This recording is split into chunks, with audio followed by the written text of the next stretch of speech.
But if you are here tonight, whoo, you are in for a treat. This one is going to be a vintage Friday night Vyyyper, baby. Whoo, what is going on? Oh, man, how y'all doing? I think we got a bunch of people already out there in the chat. Woo, baby, this is going to be one hell of a show tonight. I cannot wait to get it on the way. Oh, yes, how y'all doing? How y'all doing? What is going on, baby? What is going on?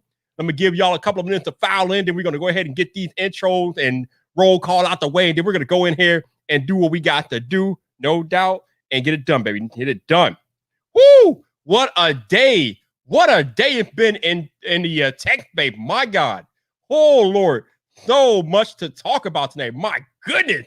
Oh, my Lord. Ooh. So much going on in tech right now. So much going on in tech. I mean, usually sometimes it's difficult for me to figure out what to talk about on a Friday night, but not tonight, fam. No. Oh, boy. The things that happened overnight last night. Whoo! Oh, so much going on. So much going on. But, looks like we got 19 people already here. That's cool. Always nice to see you guys. When was the last time I was live? What was it? It was the podcast. I think it was Tuesday. When was the last thing? It was Tuesday. Yeah, Tuesday I was live with Andrew Mark Davis. So I haven't seen you guys since Tuesday. So what's up? How y'all doing, man? It feels like I haven't seen you guys forever, but it's only been Tuesday. So what is up? How y'all doing? Welcome to the channel. You know what it is. You know what's about to happen next. So let's hurry up and get this party started, and let's get into the most electrifying live stream introduction on YouTube today. Oh yeah. Hold on. All right, so current time, 6:32 p.m. Central Standard Time, which means you are in the right place. You are on the right YouTube channel, baby. Yes. Woo-hoo-hoo. And like I said earlier, if you are here tonight, you are in for a treat. But for those of you that are not Friday Night Vyyyper veterans and you're new here, I'm going to need you to listen to this next part very carefully because this next part is really important. You need to listen to me very carefully. So, this is the part of the live stream where I'm going to need you to turn your volume down. Because if you don't turn your volume down, I cannot be held liable for what your neighbors think about you listening to some loud dude on YouTube. That's on you, not on me. That's on you, not on me. Now, with the disclaimer out of the way. Let me go ahead and take this bad boy to the cockpit and let's take the plane and fly off and get ready for takeoff on Friday night because, like I said, this one is going to be one for the agents. Oh, yes. Oh, boy. Oh, my goodness. Oh, man, I really hope I don't blow you guys' ears off tonight, but I'm like uber excited right now because this live stream is going to be lit. Oh, my God. This is going to be lit. Woo! Okay. All right, Vyyyper. Don't blow their ears off, but blow their ears off because they know what to expect. They know what's going on. Let's go to work. Monkeys, let's go to work. Friday night, and I feel all right. Woo! Okay. Here we go.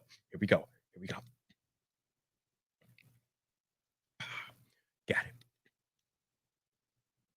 What's up, people? This your boy Vyyyper, the man about tech, and we are live!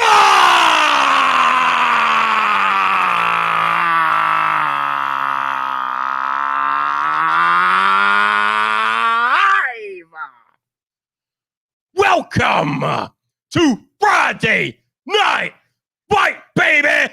Woo!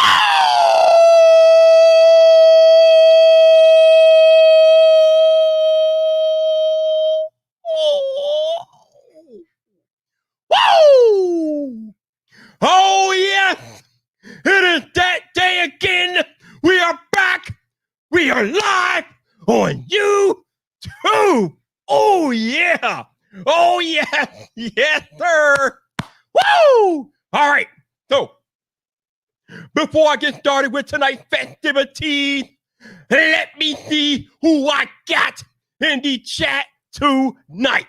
First on the list, Miss My Enforcer, Genosis is in the cut. What's up, bro? How you doing? We got Technically T in the building. What's up, bro? How you doing? We got Ahmed J out there. What's up, bro? How you doing? The Apple jockey himself, Alex Jackson is here. What's up, bro? How you doing? We got my homie from the UK, Marvin Wallace. What's up, bro? How you doing? We got JT Boateng in the cut. What's up, bro? How you doing? Tech for your needs is in the building. What's up, bro? How you doing? Gwendolyn G is here. Hey, Gwendolyn, how you doing? How you doing? We got Brett Shuddy. What's up, Brett? How you doing, baby? How you doing? And Crystal White is here. Hey, Crystal, how you doing? We got here we go. We got P Meister. What's up, bro? How you doing, baby? How you doing? Joseph Hardison is in the cut. What's up, bro? How you doing, baby? How you doing? And Sneaky Pete is here. What's up, bro? What's up? What's up? What's up? And of course, it would not be a stream without my homie Gabriel T Black. What's up, bro? How you doing, baby? How you doing? F Nick is here too. What's up, F Nick? How you doing, baby? How you doing? We got Matt McCourt. What's up, bro? How you doing, baby? How you doing? And Aditya is here too. What's up, bro? How you doing, baby? How you doing? We got Mr. I'm Just Saying. Jason C is here. What's up, bro? How you doing? We got Arvin. Oh boy, we got Arvin Mirtarabi. Mirtarabi, what's up, bro? How you doing, baby? How you doing? I think I got that right. Hopefully, I didn't butcher it too badly. Woo! Who else we got? Oh, we got my homie Jeff Hale down there. What's up, Jeff? How you doing, baby? How you doing? And who else we got? Oh, we got Neil H is here. What's up, Neil? How you doing, baby? And the Norwegian sensation Elvid A is here. What's up, bro? How you doing, baby? How you doing? MJ Brown is in the building. What's up, bro? How you doing? What's going on? What's going on with y'all? Oh, Lord, I think that is everybody. I don't think I missed everybody. Also, shout out to my alert squad, because surely I did not name 37 people, which means there's a few of you out there lurking like always. That's cool. You like watching Vyyyper, but you don't want nobody to know that you watch Vyyyper. That's cool. I don't know why. Everybody knows that Vyyyper is where it's at on Friday night. But hey, if you don't want to be seen from, if you don't want your presence announced, I'm okay with that. Shout out to my alert squad. I see y'all. How you doing? Woo! Oh, we got Allegra Green. Hey, Allegra, how you doing? I appreciate the Starbucks gift card, Allegra. Thank you so much. I used that yesterday. Oh, yes. Your boy was in the building. Yes. Woo-hoo, yes. Sneaky Pete says, captain of Team Bruce Wayne. Bruce Wayne is on deck. He's right over there chilling. He's watching the stream as well. Y'all know how it is. Y'all know how it is. But as I alluded to in my introduction, this one is going to be a vintage Friday Night Vyyyper, because unlike some of my streams of the past couple of weeks or whatever, I don't know. I can't remember if I had somebody on last week. I think I did. But we got people inbound tonight. We got people inbound for sure. And we got a couple of first-timers on Friday Night Vyyyper coming inbound tonight. We got 3 people inbound tonight. 2 of them have never been on Friday Night Vyyyper before, ever. The third one is almost a damn near regular at that point. But he's coming, as usual. I'm not going to let y'all know who they are until they get here. But they are inbound. It's going to be good. There's going to be a lot of talk about Apple and tech and all this stuff. But, baby, this is going to be a fun show. And I'm glad to have all 41 of you all rocking out with your boy Vyyyper, because this one is going to be good. But this one is going to be good. But before we get the people in here, and wait. Oh, before we go, we got a super chat from Matt McCourt. What's up, bro? How you doing? Yeah, he said, what's the top leak of all leaks? There are enough. Also, you see the Note 20 Ultra down to 450 with Note 10 trade-in. Bruh. Let me tell y'all something. Travis MCP, the homie Travis MCP, tells us this every year. Travis makes a video every year, and he tells you guys, if you wait a few months after Samsung releasing a brand new device, it will inevitably go down in price. And the Note 20 Ultra is no different. Hell, like I think a month or two after it was on sale, it was already for down $200 at Amazon and Best Buy. And now you're telling me this. I'm not surprised at all. These Samsung phones go on sale all the time. Even the new ones go on sale like pretty quickly. So I'm not surprised at all. But again, thank you for the super chat, Matt. I appreciate you. Alan Osborne is here. What's up, Alan? How you doing, baby? How you doing? Oh, no, Jason, we are not going 8 hours tonight. Nothing like that. There's going to be a lot of good conversation between creators and things like that tonight. I'm looking forward to it. But before we get into the Apple stuff, let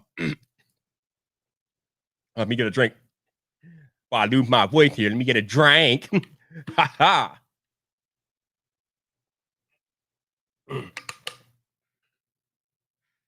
So I was curious because I got an email from Team Pixel a few days ago, They were like, you need to agree to an embargo before we send out the Pixel 5. Okay, cool. I agreed to the embargo, send the email back, and I'm sitting here like my hands on my chin, like, okay, where's the device? Where's the device? Where's the device? I'm like, where's the device at? Where is it, y'all? Because you gotta understand how I'm thinking about this, right? The embargo is up on October 14th. So after the 14th, we can propose for reviews and everything like that. But as of today, I still don't have the device. And today is October 9th. But I'm like, whoa. I mean, is the device going to get here before the embargo ends?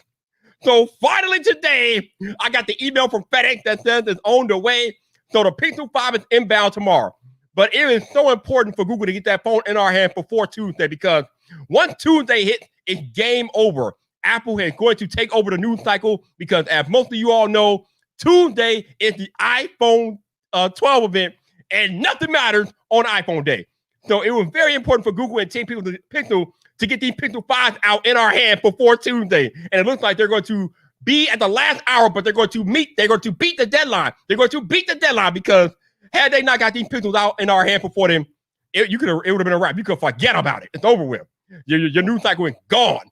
So shout out to Google for finally. I mean, it's not a whole lot of time before the embargo, but I mean, hey, I mean, it's not a whole lot of time before the Apple event, but hey, they got it done. So the Pixel 5 is supposed to be here tomorrow. So that's cool. Of course, I'll give you guys, I don't know, I'm not going to do a video right away, but of course, I'll give you guys my first thoughts and impressions on Twitter. I'm not going to try to rush out a video before the embargo. I mean, I'll do a full review at some point down the road. But I know a lot of people want to try to be rushing out videos to beat that embargo. And I'm like, hey, just get them out before Tuesday, because if you don't get them out before Tuesday, they're going to get tanked by Apple and the iPhone. So very interesting thing. Very interesting stuff going on. We got Digital Slang in the cut. What's up, bro? How you doing, baby? How you doing? Yeah. Here's the thing. The sage green really looks good. Google always sends me the brand new color. So I am, if they stick to pattern, I should be getting the Pixel 5 in sage green tomorrow, because like I said, every time they release a new Pixel, they want to get out the new color. So usually they send us all the newest colors. So I'm guessing I'm going to get the green one tomorrow. I mean, maybe I might get the black one, but the way it's been going lately, I've gotten the new color. They sent me the orange one, and they sent me the Pixel 3a and purple the year before that, whatever. So I fully expect to get a green Pixel in my hand tomorrow, but you guys who know, y'all see it. It is what it is. I wonder if I should do an unboxing. No, I can't do an unboxing in the morning, because that will run up against Travis. I ain't trying to run up against Travis. I was thinking about doing maybe an unboxing live stream tomorrow, but that will run up right up against Travis. I ain't gonna do that to Travis. We can't do that to Travis. So no, we're not gonna take Travis' spot. We're not gonna do that. All right, who else out there? I see who else? With me, I see somebody else. Blah blah blah blah blah blah blah blah blah blah blah blah blah. Oh, we got Rashid. What's up, bro? How you doing, baby? How you doing? What's up? Technically, T said he don't want the green. Oh, T. Yo, the green look good, T. I don't know, man. I think it looks good, man. I think it looks good. But hey, I don't know if you got a choice, man. I don't know if you got a choice, T, but it looks good. It look good. I don't know, man. But man, bro. Whoo, wow. So it's funny. I usually end up waking up early in the mornings anyway, because I'm usually used to like having to be at work, or having to at least like be online and work at like 8 a.m. So I'm usually up by like 6 a.m. and things like that. So I know it's a bad habit, but one of the first things that I do when I wake up in the morning is I check my phone. I check Twitter and everything else. And the first thing I see on Twitter this morning is John Prosser talking about the media gonna have a hell of a time when they wake up. So I'm going back and scrolling through his Twitter, and my God, that dude had a time of his life last night. I mean, damn, John Prosser must have dropped every damn leak that he had in his arsenal this morning while all of y'all was sleeping, man. He dropped all of it. So I put out a video earlier this morning about everything that he talked about, which we'll go into some of that stuff tonight, obviously. But apparently, John Prosser was not the only one in the leaking mood this morning, because every damn thing was leaking. We got this dude called Kang out here leaking everything about the iPhone 12 models themselves, everything from price to specs and things like that. I mean, this stuff is crazy.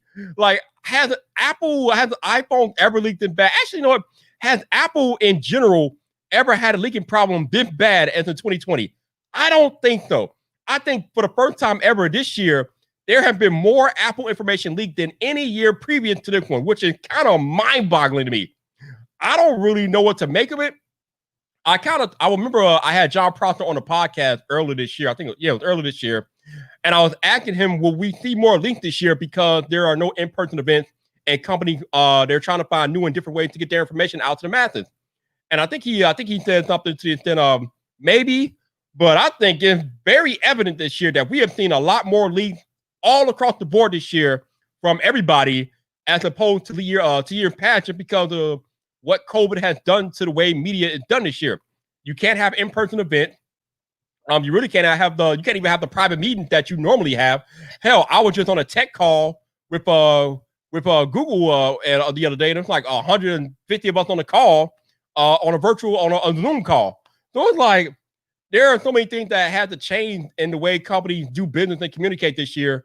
So I am not surprised that the amount of leaks have ramped it up by 200%, probably more than 200% this year, just because of our inability to be in person.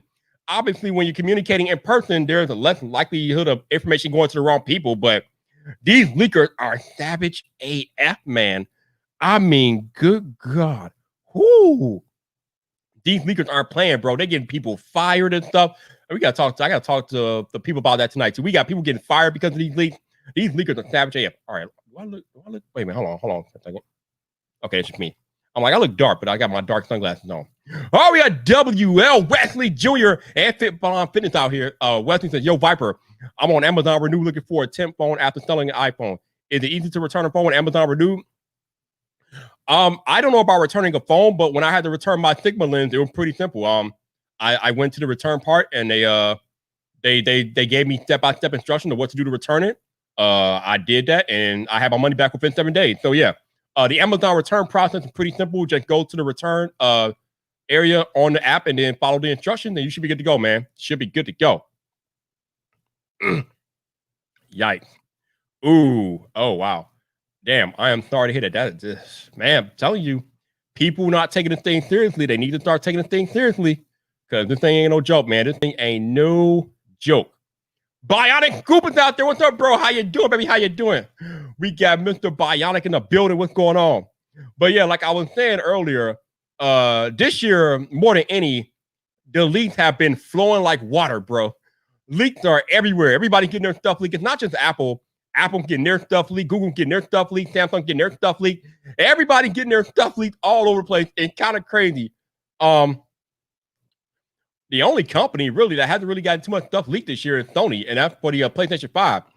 There are still things that we don't know about the PlayStation 5 yet that Sony hasn't revealed. But remember, Microsoft had their whole Xbox plan leaked like a day before they announced it publicly. So these leakers they're not taking sides. They don't care who you are. They don't care what your status is. They don't care what brand you are. If they can leak your information in 2020, they are leaking your ish. No, I mean, this stuff is crazy. Man, you better hide your information behind like 5 firewalls. You better have that Samsung Knox plus that Google Titan M security type protocols in place, because your information's not safe this year. Nobody's safe in 2020. Nobody's safe. They should make like a scary movie about how these leaks are going. Make a scary movie about how everything's getting leaked, because ain't nobody safe this year, bro. They coming after these leaks like Freddie and Jason coming after campers, bro. These leaks are in danger. None of these leaks are safe. None of these leaks are safe at all. This stuff is crazy out here.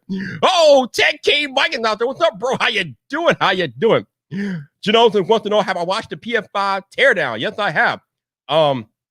It looked a lot more organized than the Xbox teardown, but the way that they took care to carefully craft and engineer the PS5 is something to be amazing, man. The PS5 engineering is amazing. Not to say that the Xbox engineering isn't amazing, but I mean, you can tell they took great care with how they engineered the PS5. I mean, it's kind of amazing, but I don't really care about all that. Just give me my damn box. I'm ready. Like I told you guys, I got both of them on pre-order. They better be here day one, both of them, because I already brought game for the PS5. I'm ready to rock and roll, and I'm just trying to figure out what I'm gonna do for Xbox, because I mean, I don't know. I think I'm gonna get Watch Dogs Legion for Xbox just because supposedly the multi-platform is supposed to run better on Xbox, so I'm gonna get most of my multi-platform probably on Xbox. Besides Call of Duty. Call of Duty, I'm getting on PlayStation because more people are playing on PlayStation 5. So definitely getting that Call of Duty on PlayStation 5. But I think the rest of the multi-plat, I'll be getting on the Xbox Series X. But yeah, I'm ready to rock and roll. I'm ready to game, baby. I'm ready to game. Let's go to work. Let's see who else we got out here. Oh ho. And no problem, Wesley. No problem, man.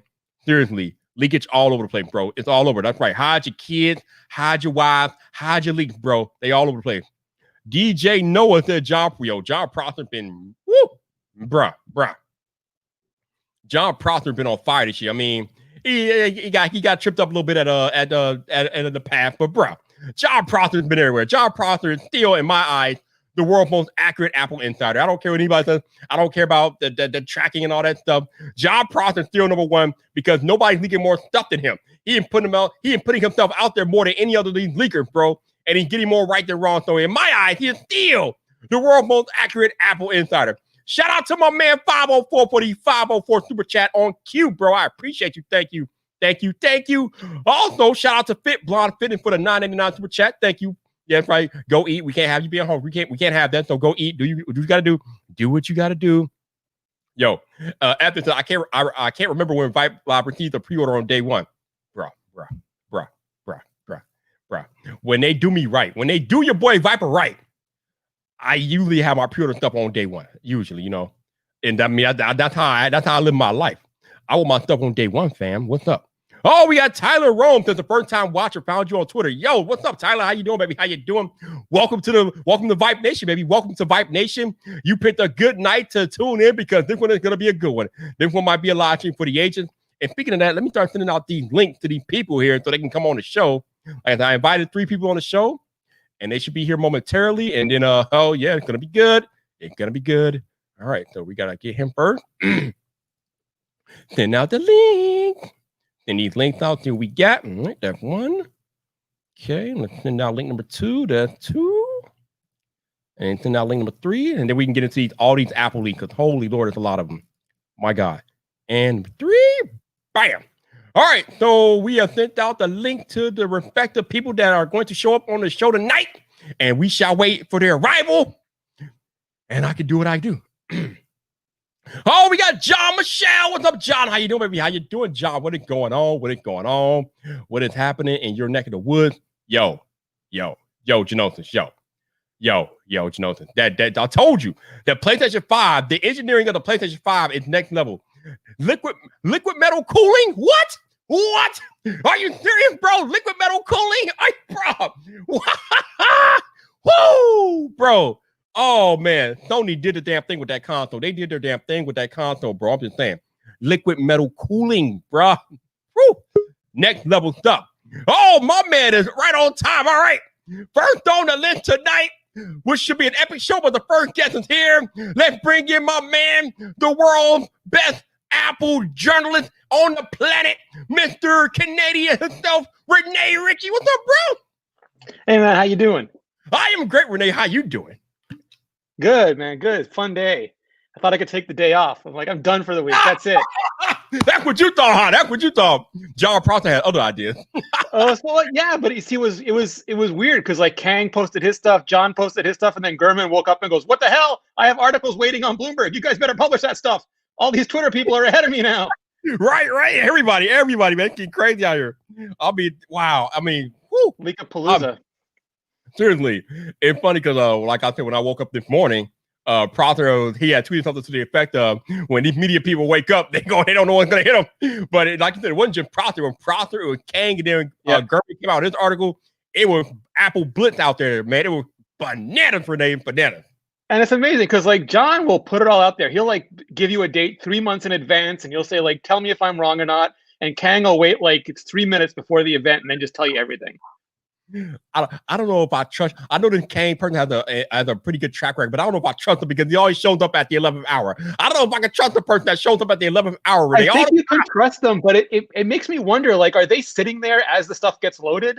Like, are they just looking at it as the boxes go into the container or as they get entered into the system? And they're like, okay, blah, blah, blah, blah, blah. Here you guys go. Posting it. It's kind of amazing. So let's see all right. Actually, you know what? Where should we begin? Okay. Actually, you know what? Let's begin with the simple stuff.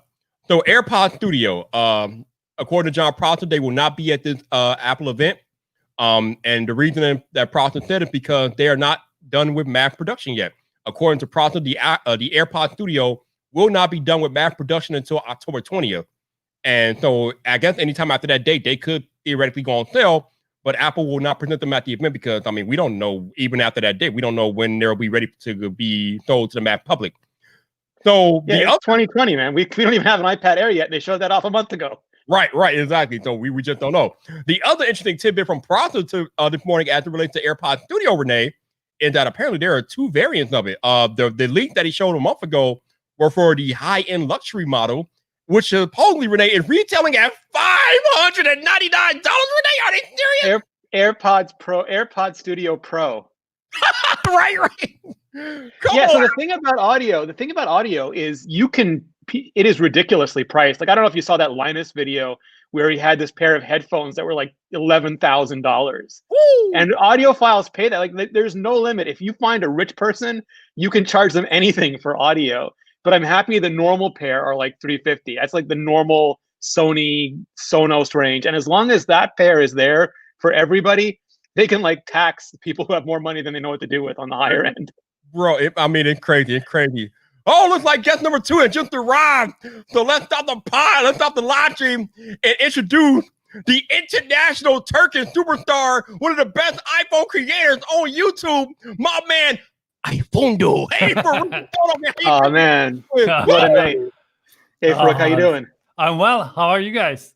Good, man. Even your streams look great. It's ridiculous. Seriously. Oh, thank you so much. He's making me look bad. That's all right, man. He's probably streaming off an Ari. Yeah, probably. You know him, man. You never know with Farouk, man. You never know. Farouk, man, we got a whole bunch of iPhone leaks overnight, man. What happened, Farouk? What's going on? So here's the thing. I rarely follow leaks. I rarely do because I just love the excitement of the keynote so much. So, I mean, it's inevitable, right? Especially when you're in tech. So you hear some stuff. I have some cases here also. I kind of have an idea, but I don't know what's the latest leaks. Those camera leaks were amazing. Like, just the size of the pixel. They're increasing the size of the sensors. 7 elements in the lens instead of 6, so it'll be sharp. Like, just the amount of optics they're putting in looks really good this year. Yeah, I'm kind of surprised because usually with the iPhone Pro and Pro Max, there's not normally a differentiator and sensor being used on the camera, but apparently Apple is actually taking time to differentiate between the Pro and the Pro Max. So I find that 43% bigger sensor on the Pro Max. That's amazing. Which I know Farouk loves since he loved the camera tech. Oh, and Farouk, I don't know if you saw this part, but it's going to record natively in HDR, but not just any HDR, Dolby Vision. Yes, about time. About time. I got into HDR and I got burned pretty good when I realized what you have to do to upload it to YouTube. Oh boy. But the thing is, that's so much horsepower because it took almost everything in the A13 to do XDR, interleaved dynamic range, and now they're doing full-on Dolby Vision. That's a crap ton of compute power to do it live. They were kind of already up there with iPhone 11 with it was like 4K 60, but in reality it was shooting 4K 120 with different exposure. So I was kind of expecting something crazy because they were already there, and whatever they do, I think they plan towards not just towards the hype, but towards the people who really want to get something out of their phones when it comes to camera and video. And it's so good. I love it. I love my camera. I love that even the leaks, like there are people on Twitter who are like, oh, why does Apple need an A14? It's going to launch. Jonathan Morrison was making fun of this too. It's going to launch my app half a second faster. And it's like, no, it's going to shoot HDR, but not with a single profile across your entire video. It's going to go frame by frame for the best HDR dynamic range per frame. That's ridiculous. Yeah. Yep. And the other thing that we learned today is that apparently the the ultra wide lens on the Pro Max is going to be expansive, whatever that means. But that's and 5 times optical zoom. Right. Very. Yeah. Oh wow. Yeah. Like apparently Apple is not messing around with the camera tech. Not playing. They're going all out for real. Yeah. Yeah. Oh, so exciting. And the other great thing about all of these leaks is that the price points are pretty much the same as last year. So the price points won't even change. We're getting all this new technology 5G on top of all this good stuff, and Apple is maintaining the same price structure as last year, which is amazing. Are they leaving the headphones and the charger adapter out? So, No headphones, no AC adapter for you, Farouk. Sorry. But here's the thing. If they have on their website saying, hey, this is not included, do you want it? If you want it, Yeah. I mean, we're gonna add it. But if you don't, don't we're not gonna put it in the box. I'm totally fine with that. It should have been that way long time ago. Yeah, no, I think it's true, but also like almost every other vendor raised prices by $100 or more to pay off the Qualcomm 5G tax and the more expensive OLED panels. And Apple's like, nope, 2020 has taken enough from you people. That's true. That's amazing. That is amazing because like Renee just said, every other vendor out there, these smartphones have went up in price because of the Qualcomm 5G modem, but it seems like Apple is going to stand pat, which is pretty amazing considering everybody else has gone up in price. Yeah. I mean, Vyper's going to get millimeter wave on Verizon. Yeah. Speaking of, I mean, and to talk about that, the Pixel 4a 5G on Verizon is $100 more than what Google is charging for because of the millimeter wave 5G technology. And it's just like, dude, really? And Renee, we talked about this ad nauseum on these live streams, but 5G right now, even right now, with all these networks out there, it's still not a reason to buy a phone this year. It's just not. And you're in Chicago, which is one of the best places for it. Yeah, if you're downtown, yes. But if you're anywhere else not downtown, then it's useless, pretty much. But if you're downtown, you're okay. And it's not $100 more for the millimeter wave version. As far as I understand, it's going to be the same price. Yeah, I don't think Apple would allow Verizon or anybody to charge extra for iPhone just because of the technology. I mean, if Apple can't do that themselves, I don't think they're gonna let the carriers do that. But I guess that's one of the advantages of being uniquely Apple is that they pretty much have control over everything in the iPhone process, even over what the carriers do with the phones, as far as pricing and everything like that. I remember back in the day when Best Buy used to get phones, Best Buy used to charge like $100 over the manufacturer retail price for their product for whatever reason. But yeah, you cannot do that with iPhone because Apple simply will not allow that at all. Yeah, their manufacturer price isn't suggested. Right. Seriously. But man, on top of the phones, apparently there was information or a leak about Apple bringing back the MagSafe brand because they're bringing out their own MagSafe wireless chargers for iPhones this year, which is interesting. And the phone itself, the phone's going to have magnets on it so it doesn't slip off the wireless charger anymore. Because what's the point of putting it on a wireless charging pad if they're so slippery they fall off? So now the magnets in the phone will align with the magnets in the charging pad or the accessories. Like there'll be cases, charging pads, whatever, and the whole system is MagSafe. So it's like the watch. You don't have to worry about knocking it off all the time. That's fantastic. Man, that's really useful. Seriously. I can't wait.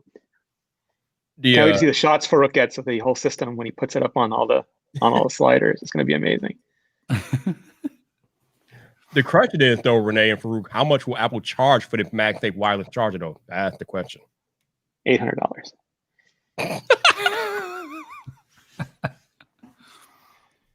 Now, there's a Solo, there's a MagSafe and then the MagSafe Duo, but those are, I think, just Apple's first party, and there'll be a bunch of other accessories that go with it. Yeah. We all know that Apple, I mean, especially since they're not including headphones or a charger in the box, they better have a whole bunch of accessories ready on deck, and I'm pretty sure they will because we know Apple likes to make the maximum amount of money possible. So if there are accessories to be had, Apple will make them available and then go from there. Average revenue per user. There you go. So I only know of one person in particular. I'm pretty sure there's more, but I only know of one person that normally gets like every iPhone model that comes out for a given year, and that's Detroit Board, my man Mike. So I'm interested, Renee and Farouk, which iPhone models are you going to buy this year? Which ones are you looking at? Well, but he's different. He gets every model in every color. I mean, I think that's him and Justine, I think, are the extra ones. They get every model in every color. The rest of us might get one of each, but not all of each. Yeah, we're normal. Okay. right. Or like Max Weinbach with everything but Apple. Like, God, every color. Right. I mean, how many phones does Max have at this point? My God. I think he built his house out of phones. That's like a little fort. He might have. Well, let's start with you, Renee. Which iPhone 12 models are you looking at buying this year? So I was thinking of just going for the Pro. I used to get the Plus because I wanted the extra camera features and I liked the bigger screen and the extra software tweaks that they made to it. But then when the 10 came out, the screen was big enough. So I had the 10, the 10S, and I always buy one of each anyway. But the one I used was the 10, the 10S, and now the 11 Pro. But if the camera really is that much better, because the camera is where my heart is with all of these phones, if the camera is really that much better, I'll suffer. And it's going to be big. Like, so the only thing, I don't know if the phones are actually that much bigger or the bezels are smaller or some combination of those things. But I'll go back to the Max as my like everyday carry if the camera is really that much better. So you're gonna get the Pro and the Pro Max then, or?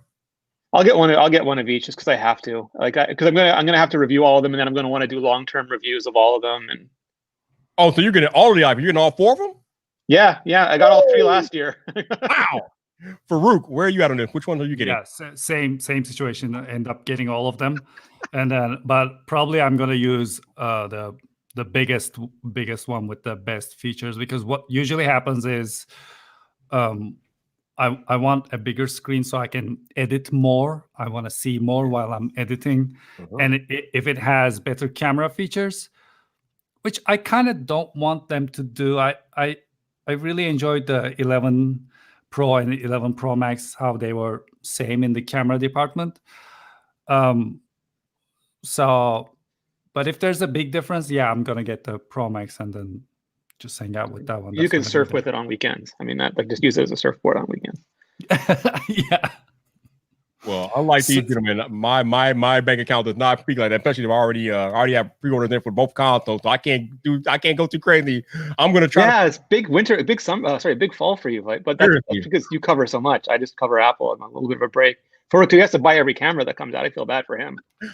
It's really bad. PlayStation, Xbox, the cameras, it's really bad. It's crazy, right? It's crazy. I really can't bad. do what y'all doing, but I am going to try to secure an iPhone 12 Pro Max. I'm going to try to see if I can drum up some money to get that. I have to get an iPhone. That's what I do. But yeah. I mean, the consoles are for my leisure. I don't really cover that stuff. But yeah, the iPhone, obviously, I'm going to get. But man, it's hard this year. I mean, 2020, even with the pandemic going on, there's so much technology out there this year, and it all needs to be brought, and it's madness. Yeah. Woo, craziness. Man, oh man, oh man. Yeah. Ooh, I also got the Samsung the latest Note 20 Ultra, and I didn't even get to review it. Everything went crazy right after I got the phone, and then I saw a Fold, and I thought, this is it. This is what the Fold was supposed to be. So I wanted to switch my phone with that, but I already did exchange with the S20 Ultra. So everything was hectic, and I ended up with the Note, and I didn't even review it. I didn't even use it once. It's you just did 2 camera reviews, so you've been I actually busy. don't even know where it is. He don't know what it is. He lost his Note 20 Ultra. He lost it. Wow. You know what? That's funny because I lost my iPhone SE 2020. I have no idea where it is right now. We are bad. We're terrible. It's under the A7C, Farouk. Just look under the A7C. It's lined for something. Yeah, it's probably somewhere over there. Yeah. Oh my God! Wow! So if you get the Galaxy Fold 2, you can open and close. Hey, like don't get me started with that. You know, don't get me started. You already know. Got to teach Travis. We got to get Travis up to speed. We have to teach Travis. I mean, I sent him a clip on Twitter earlier today, so hopefully he understands now. He should understand. All right, so now we're gonna bring in an unexpected guest because I was not expecting this one, but he asked me to come in, and of course, when we need the painfully honest truth, we gotta bring in my man Jason T. Lewis. What's up, man? Not much. Hey, how's it going? Hello. Good, man. Good. Yeah. It's good to see you. Farouk, nice to meet you. Nice to meet you in too. Sort of person. I know we've conversed on the Twitter before. Oh yes, we have. Yeah. What's going on, guys? Just talking about all these iPhone leaks, Jason. Like overnight while we were sleeping, like all the Apple leaks in the world decided to just unload on us all at once, man. It was crazy. Yeah, I was sitting here trying to figure out what to make a video all day, and I missed all the leaks. Oh, you didn't miss them. They're out there, man. Just take your pick, Jason. You can make a video about anything at this point. Well, see, I've decided scaring people. I'm gonna exclusively cover Apple watch bands now. That's my new content strategy. You know, it's Nice. painfully honest watch bands. How to print out properly the sizing guide. Exactly. Yeah. Yeah. All So right, what's Jason, before you just came in here, we were talking about how all the rest of the companies and OEMs are raising the pricing of their phones this year to account for the Qualcomm 5G modems that are more expensive than normal 4G modems. Right. But it looks like, Jason, that Apple won't be doing that. It looks like they're going to maintain the same pricing structure for their iPhones this year as they were last year. So what do you think, Jason, about Apple maintaining the same pricing structure while every other brand is seemingly raising the cost to offset the cost of the 5G modem? Apple wins. I mean, that's something I've been talking about for the past week or so. Like when I first saw the leaks about the pricing, I was really curious. I wanted to know if they were going to be able to keep stuff the same, because they've had pretty much the same pricing structure, you know, since the 10 came out, right? I mean, a little bit here and there. They added the Max model. It's always been $10.99. I think there's going to be one that's what, $50 more. Is the 12 going to be like $50 more than the 11? Is that what I remember? There's conflicting rumors. Okay, yeah, but I think Prosser said $50 cheaper for the small one, $50 more expensive for the regular one, and Right. Kang said same price for the mini. The mini has the same price as last year's 11, Right. and the 12 is higher now. Right, which I mean really is kind of splitting hairs at, you know, when you're getting like basically they're releasing what, 5 iPhones this year and hitting just about every price point from $400 to $1,100. Yeah. Apple seems to be the only company that gets it when it comes to what they think they're actually selling. They're not actually selling phones anymore. I mean, yes, they're selling phones, but they want people to have the phones. It's, you know, so they're much more of like a vertical stack, where they know that like the phones might be the top of the funnel, and then like people come down and get into the services, they get into the other hardware, they get into all that stuff. And that's where Apple knows they're going to make money over. I've heard Renee say this a bunch of times. That's where Apple knows they're going to make money over the next 10 years. But for companies like Samsung and a lot of the other Android OEMs, like they aren't vertical that way. Their phones aren't the top of the funnel for something that they're selling down the line. Their phones are the product. Exactly. And so they're stuck. Yep. All right, you all, we got to stop the live stream one more time because my last guest has just arrived. We got one of the very best Apple content creators on the YouTube for the first time ever. Let's welcome to Friday Night Bite, my man Sam, a.k.a. I Updated, in the building. What's up, bro? How you doing? What's up, guys? Hey. Well, first of all, can I just say hey to everyone who I've never like actually interfaced with? This is incredible. Hey man, Sam, good to see how you. you doing? Hey, Yeah, thanks for having me. This is incredible. Like, thank you. man, thank you for taking the time, man. Thank you for letting me make tier lists and talk about Raid Boss leakers. Renee, I saw your shout out in the video today and in every video you make for Apple Track. And I'm just like, thank you. This is so amazing. I really appreciate the support. Yeah, for real, man. Well, it's great to meet all you guys. This is like, I feel like I'm at some kind of like Hollywood movie unveil right now. It's like, But Jason and Farouk are just next leveling the streams. That's the. I know. Well, I mean, I saw what was happening. I was like, I gotta come in on this. You gotta need in on this. So, Sam, overnight last night, every Apple leaker in the business had to dump everything on it. Sam, Sam, tell us about how you felt when you woke up this morning, because man, it was a brave new world out there. Dude, it was 1 a.m. I just got back from Top Golf. I don't know if you guys have ever been there. It's like a golfing place. I'm not good at golf, but it was really fun with some friends. And I'm like, oh man, I'm gonna just go to bed right now. And then I saw like 50 tweets about the event. And I was like, well, hello, 3 a.m. bedtime. And today I'm a little tired, but it was worth it because, I mean, I don't know, Kang is just on this different level. I heard Renee talking earlier. It's like, is he just like watching people open boxes? Yeah. Like, how does it work? You know, he's nuts. Like, is he the guy on the dock who's just like, okay, one package of iPhone 12 Pro. Let me look at the back of the box. Okay. You know, I'm not typing anything. I mean, this dude always comes in at the 11th hour, man. I'm like, yo, where did you come from? Who are you? Yeah, he's so mysterious. I don't know who he is or where he comes from, but I mean, damn, he's good. He's real good. You know what? So let's transition to that. Renee, like I told you a few days ago, I love the video that you made when you were reacting to I Just Think video when you all were practically destroying all of these no-name leakers out there who try to gain the clout and credibility that they don't deserve. Renee, we got to talk about these no-name leakers out there, man. They're crazy, Renee. It's not so because I expect like you look at how like the growth John Prosser, for example, has had. He's up to like 300,000 followers in so many subscriptions, and people are going to see that and say, "Hey, I want that." But they can't be John, but they can pretend to be. And that's why I try not to call them actors. I like to call them fake. It just seems more realistic to me. But that's fine because that's kind of always happened. You've always got fake leaks. Like people used to work at Best Buy would try to clown you by sending you stuff. But it's like the people are blogging them now. Like we would get them in the old days. You look at this, go, put it back down. And now they're like, oh, we can make a blog post out of this. And that gives them credibility and it feeds that terrible cycle of I'll make up anything I want. Tom's guide will run it, and then I'll make up my next one, and I'll get more followers out of it. Yeah, somebody from Forbes will pick it up and claim it as theirs. God, we don't say that name on the stream. But that's the thing. So Forbes and Forbes Contributor Network are separate entities, and it really destroys the Forbes brand. But they don't care. Yeah. But now other blogs are emulating Forbes. So like Forbes has one nasty surprise. Like every article is like iOS 14 nasty surprise, iOS 14.1 nasty surprise, and now Tom's Guide has big like bad surprise. It's like they looked at that and went, "Oh, that's outranking us on Google. Therefore, we'll do bad surprise instead of nasty surprise because V comes before N in the alphabet or something." Every time I see one of those fourth headlines, I just shake my head like, "Oh, here we go again."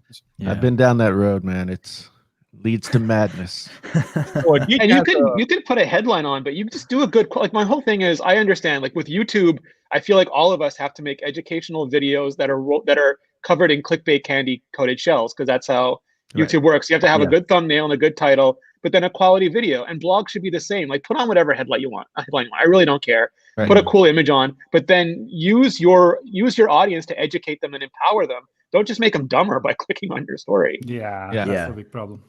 I completely agree. So Aditya has a good question. He says, do these fake leakers get paid? Theoretically, it is against the law to pay for a leak, but I'm pretty sure some of that stuff is going on. Definitely. Well, that guy was asking, the guy that Gurman and Prosser burnt, who went on Reddit, he was asking for cash apparently. Oof. Yeah. I mean, there are ways that people who do like dummy phones and all kinds of different things, they find ways to make money, but I think at the end of the day, if you're new on the scene, and it seems like there have been a lot of new people coming in this year, if you're a new leaker, I would be reluctant to pay for anything from somebody who I didn't know had a track record. It's also probably criminal, and you probably want to talk to your lawyer before doing anything like that. Yeah.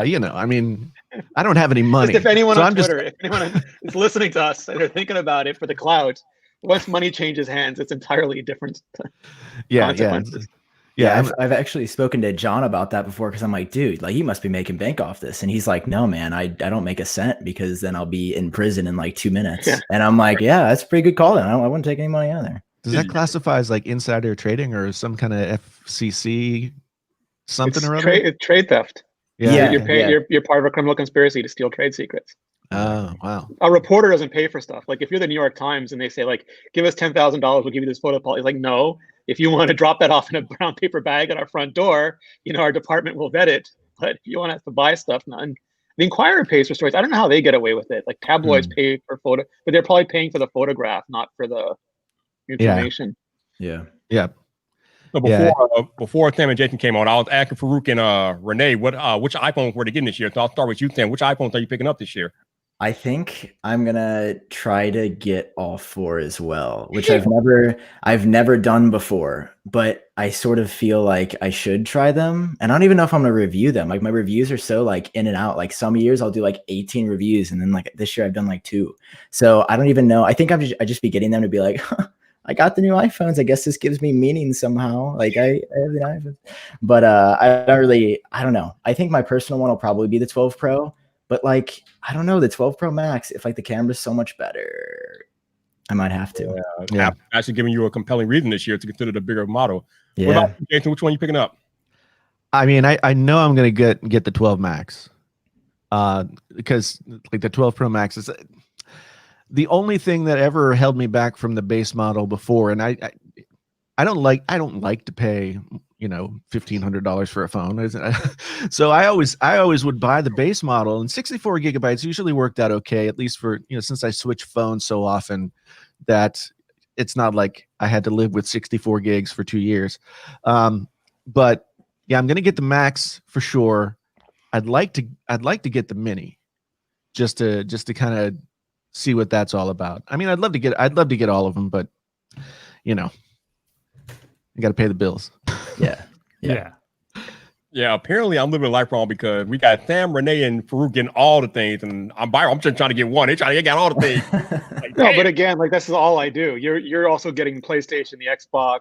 I'm not getting all the cameras Farouk is getting. Yeah. I But did also- pre-order the C70 though, Farouk. I had to put the pre-order down on that.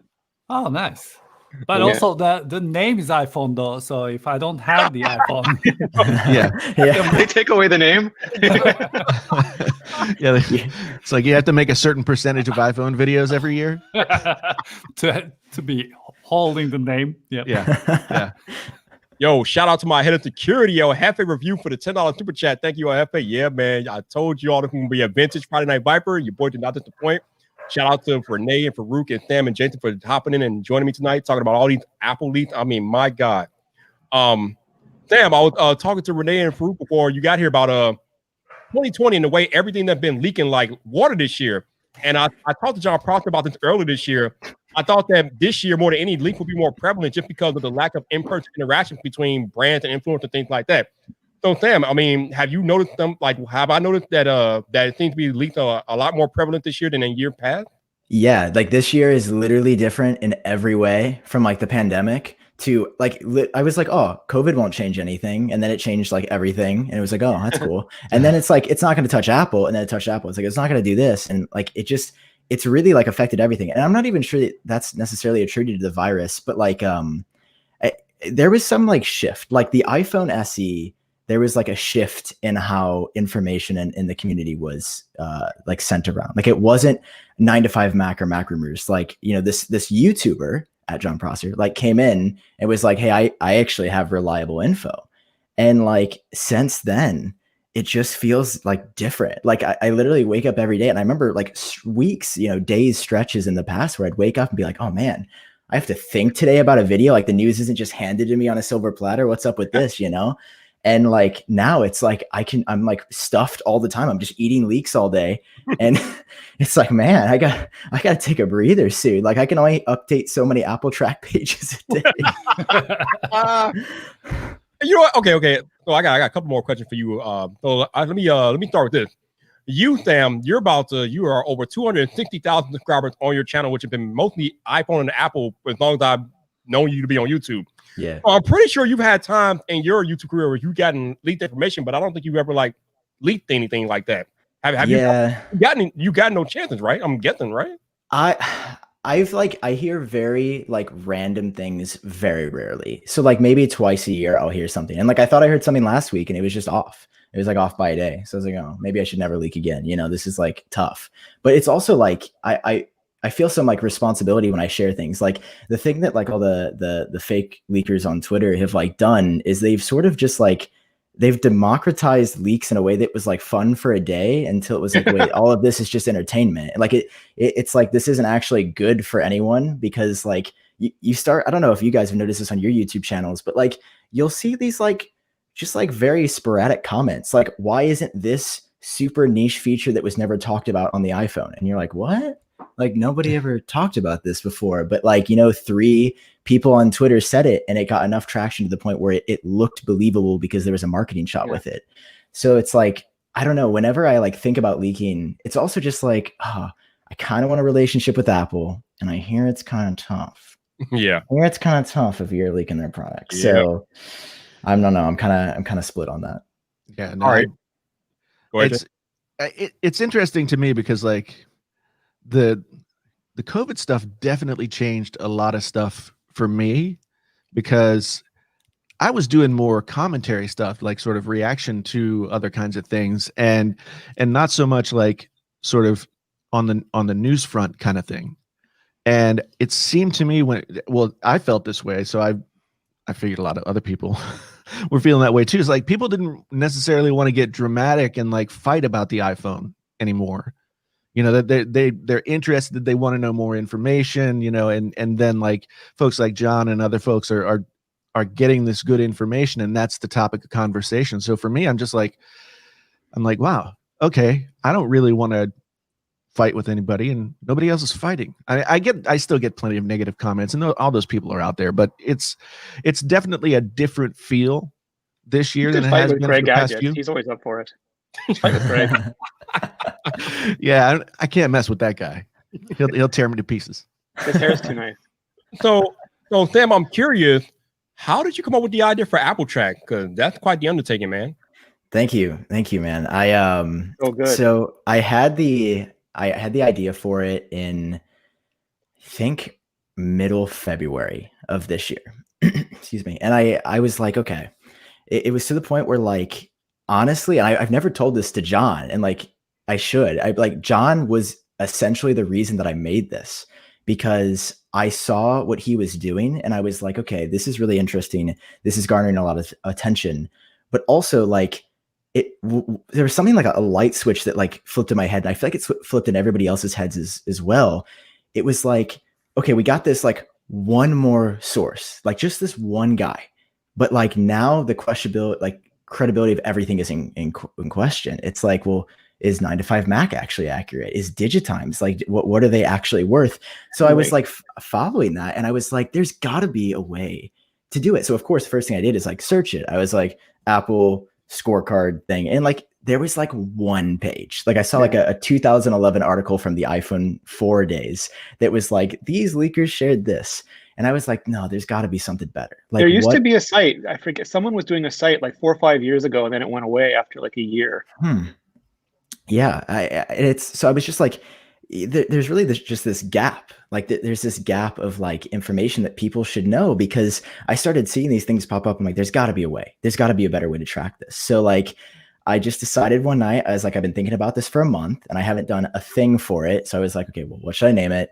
I was doing like, you know, applereport.com. I think that was taken, like, you know, a bunch of top levels. Like, dude, somebody has appletrack.com. Who has appletrack.com? Like, why is that a domain that you own? That's supposed to be my domain. It's got to be Jaws. Jaws has it.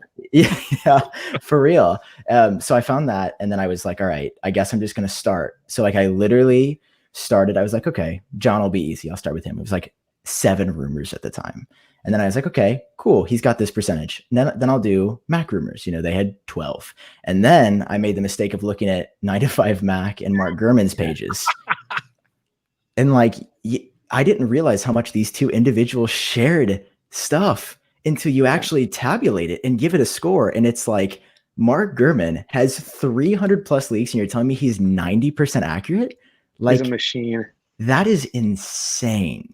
That is like, and people don't realize it's because of the way he approaches it. He's very subtle. He works for Bloomberg. So he's not like, you know, Twitter leaking. It's not like the hype is there before he tweets. Except when he gets salty. When he gets salty around something, he just blows up on Twitter. Yeah. Well, the curious thing about Mark is that I believe he used to work for 9to5Mac before he worked for Bloomberg. So, you got that. Not to mention the fact that he's been doing it since he was 14. So he's been doing it for over 10 years now, which is bananas.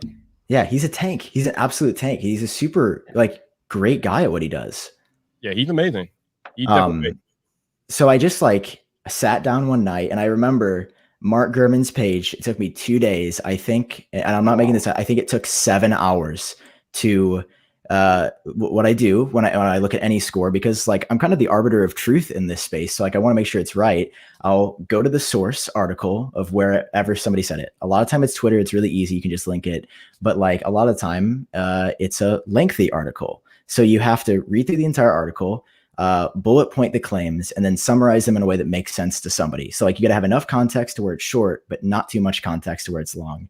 And then like I just went through and like 2018, 2019, 2020 Bloomberg, I think I blew up their servers for like a couple of days because I was just serial clicking through and tabulating. But like the feeling when you finished a page was the greatest thing ever, because you're like, oh, they're actually 90% accurate. Like that's so satisfying to have that number attributed there. And it's pretty cool because now YouTubers and publications are starting to use your website as reference for these Apple stories. So you kudos to you, man. You're getting it done. Yeah, I And feel gets to so elect blessed. a raid boss leaker every month. Yeah, I feel so blessed. Like I saw The Verge pick something up today from Apple Track, and Mac Rumors acknowledged it as well, which was super cool. So I'm very, very fortunate. I'm very thankful. Oh man, you're getting it done, man. Shout out to my man N Jameslin for the $1.99 super chat. Yes, N Jameslin. I believe the Pro storage tiers are 128, 256, and 512. You are correct, sir. You are correct. Yep. Farouk, I want to go back to you because earlier you had said that you don't follow leaks. So I'm curious to get your thoughts on this particular topic, which seems to be a bit of a contention here in the tech space. Farouk, do you feel like leaks have ruined these tech events? Well, depends on the yes. In the end, I believe it kind of it's like, you know, that trailer you watch that exposes the entire movie and then you don't need to watch the movie. Thanks, Christopher Nolan. That just means it's a bad movie, though. That's true. Yeah. But I really like that momentum that I find myself in while I'm watching the event. So if I hear rumors and then I already know what's going to happen, I just cannot find myself excited. Also, sometimes it sets the bar so high, then the event is not fun to watch. Also, this is usually what I see. Apple releases an iPad, the camera part looks different. Immediately people copy and paste that to an iPhone and says, this is going to be the next iPhone. It's so predictable in the beginning and it's so boring for me. So I like to stay a little away, and then as soon as the event happens, I find myself in a great momentum.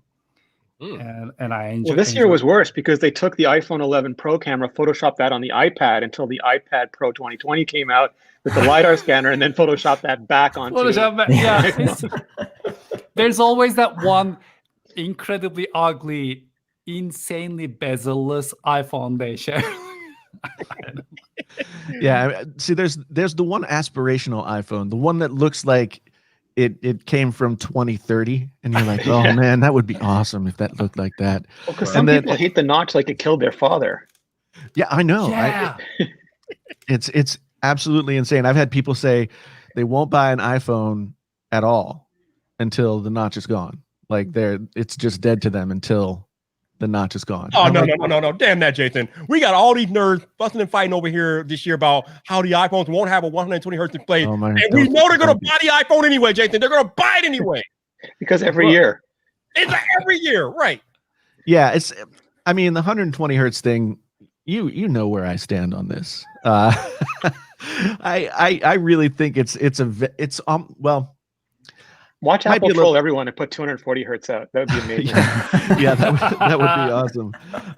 That would be awesome. But I look at 120 hertz as like kind of a vanity spec. It's not really to me. It doesn't really improve the overall usage of the phone significantly, to the point where 144 hertz on a gaming monitor is great. Yeah. You know, but a 6.1 inch screen at 120 hertz refresh rate is not really that big a deal. But every year there has to be the spec that people complain Android about. Market is hyper competitive between vendors. So like they have, and especially in some of the Asian markets, it's literally based on the spec sheet. So I understand why, a lot of those vendors have to do it, but no one's like, oh, I'm going to get the non-Apple iPhone if it doesn't have this. Yeah. Yeah. It's, Apple does sort of own the market.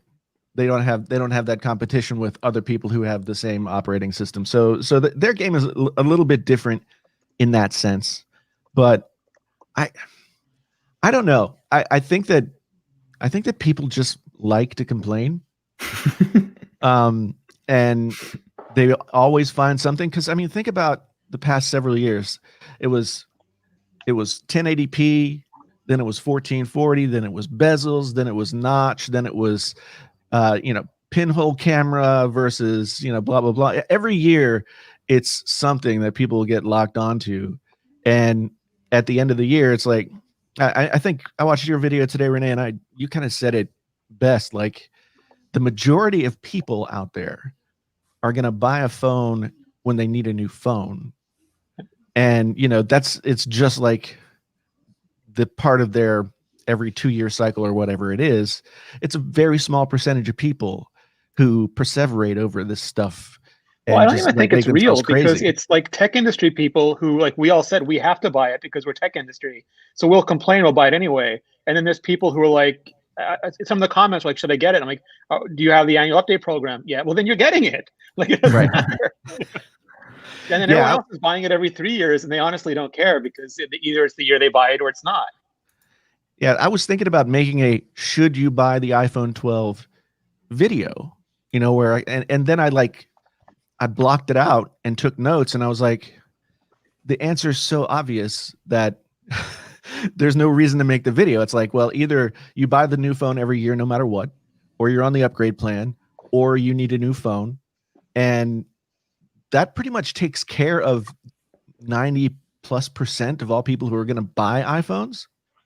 So I have to find something else to make people mad about now. No, you can still do it. You just got to lean into it. Yeah. I know. So I'm curious, Sam, since you now actively track leak for your website, do you feel like leaks have kind of ruined these tech events? I mean, yeah, in a way, I've contributed to the problem. This is my public grievance that I'm filing with myself.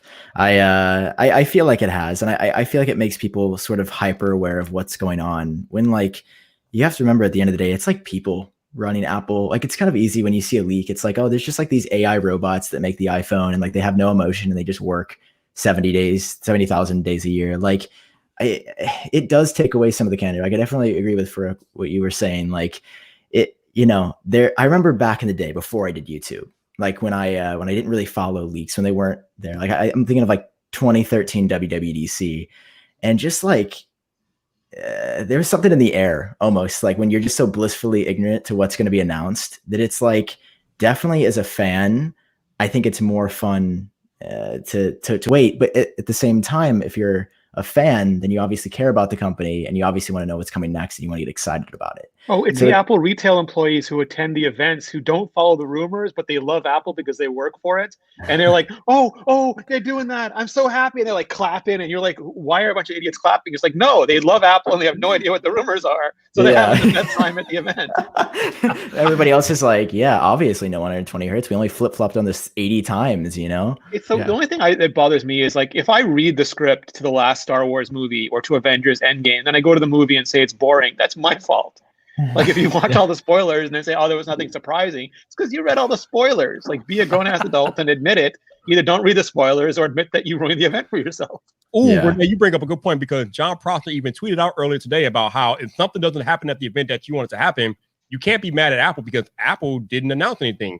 Yeah. Yes, you set a expectation for yourself because of what the leakers are telling you. But as we always say, it's not necessarily going to happen just because everything got leaked. I mean, you have to take these leaks with a grain of salt, even from the most trusted leakers like a John Prosser or Mark Gurman. Everything that they say, you have to take with a grain of salt because they don't work for Apple. They're not on stage presenting the event. So they may have information, but nothing is actually official until Apple gets on stage and makes it official. Be mad about AirPower. You can be super mad about AirPower all you want. Yeah. That's the one thing we get to be mad about. Yeah. Well, what about are AirTags now the new AirPower? I don't think so. Dude, they could Apple's be. never announced them. They've never said they exist. There was that leak. Remember that leak where it was the marketing? Yeah. For Rick knows what I'm talking about. Where it was the Apple support video and it said AirTags. So that's all I'm saying. Apple. True. I MO'd this. I MO'd this product. Here's the thing about AirTags that the reason why I think they're delayed. Although Prosser said earlier today that they're delayed because of issues happening over. Nobody's going outside. Exactly. I can find everything in my house. I'm not leaving. Yes, Renee, that's what I think, Renee. I think they're delayed because there's no market for AirTags right now. We're not going anywhere. We're not leaving our house. Who needs AirTags right now? Realistically, who needs them? Sell those masks. So you put the AirTags on the shelf until next year and sell those masks. There you go. But right now, in our current climate, there is no existing market for AirTags. So why announce a product that has no home?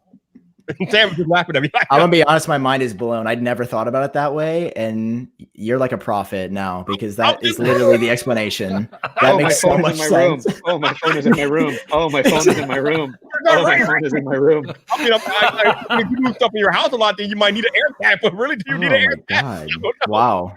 That's really I have deep. no idea where my gear bag is. I realized that in about May. I have no idea where my gear bag is. And I don't know the last time I used cellular data. I really don't. Yeah.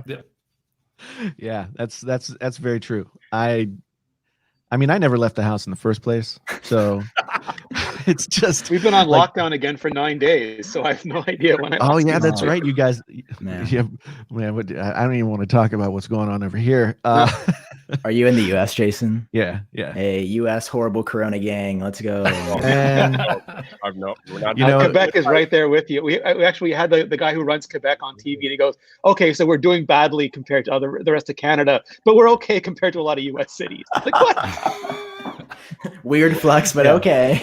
I yeah, know. it's like Not even United going tonight, States- but yep. Not even gonna talk about that. Shout out to M. Jameson for a super chat again, $1.99. He's buying a HomePod. He's buying 2 HomePod Mini. So that was another leak that got announced, I think, by Kang. Apparently, we are going to get a HomePod Mini for $99 at this Apple event. And I think John Prosser had tweeted something about an hour or so ago about how the HomePod Mini is going to be a beacon for the ultra wideband chip that was introduced last year with the iPhone 11. I find that kind of interesting that they're going to use the HomePod Mini as an ultra wideband beacon. that is interesting. I mean, I think that Apple. Okay, let me think about this for a second. Apple's smart home game is has a huge hole in it. You mean it's non-existent? Yes. Well, because HomeKit has tons of potential, shortcuts, very cool. They don't have the hardware. Product? No, they have none. They don't have the hardware, and nobody's going to buy the regular HomePod to be like, they're not going to buy 4 of them, you know. So I'm cautiously optimistic about Justine has HomePod 5. Mini. Well, yeah, but that's Justine. I mean, it's, we can't really. She's a special case. case. Yeah. But they need something. I mean, Amazon's killing them. Google is killing them when it comes to that, little speaker in every room kind of game. And Apple has a ton. I mean, they've got the ecosystem to make that work on so many better, different levels. I mean, think about all the devices that can be tied in, and then the smart home thing on top of that. They've got. So what do you think, though, Jason? A 3.3-inch HomePod Mini with an S5 chip driving the computational audio. I don't know. I mean, I always think about this stuff in terms. First, I want to think You're about going it to say in terms vinyl, of, right? You're going to say vinyl. I know it. I'm just waiting. No. I actually have a take on vinyl that's not like the typical audiophile take on vinyl, but we'll get into that some other time. But I don't think that it's meant to sort of quote unquote sound good, right? I don't think they're not making a hi-fi speaker. Like, I think they tried to make something hi-fi with the HomePod, but it only kind of halfway got there, and it was too expensive. So casual people aren't going to buy a $350, sort of high-end smart speaker. So I think if they make it something that, you can have one in the kitchen, you can have one in your bedroom, you can have one in the living room, and it's sort of like the half an Echo Dot and half a better version of one of the small Google speakers. Yeah. Then I think it'll be great. But here's what I want. Apple, I want you to make Apple Home Theater. Okay? Yeah. I mean, you can already pair 2 HomePods to the Apple TV, but I haven't tried it, but I've read up on it, and apparently I have it behind me. What I read is that, it's a little finicky sometimes. It Yes. disconnects and you have to reconnect and all that kind of stuff. Like, You can't dedicate them. You can pair them, but you can't dedicate them, which is annoying. if Apple took the Sonos model, right, and they said, you know what, we're going to make a high-end soundbar that's going to hook up and also be Siri enabled and work like a HomePod and do all that kind of stuff. But then we're also going to have these smaller HomePod minis that can go all over the house. And then, you know, maybe they come out with, they don't even have to come out with one with a screen because you've got your iPad, right? So, yeah, so there's an opportunity for them to sort of like station themselves throughout the house and really like nail that ecosystem down. And I don't think it has to be about sound fidelity, because I think 90% of the people who listen to music are just listening to music for there to be music on, right? Can we low-key acknowledge that Andrew Edwards is calling us a bunch of noobs, HomeKit noobs in the chat?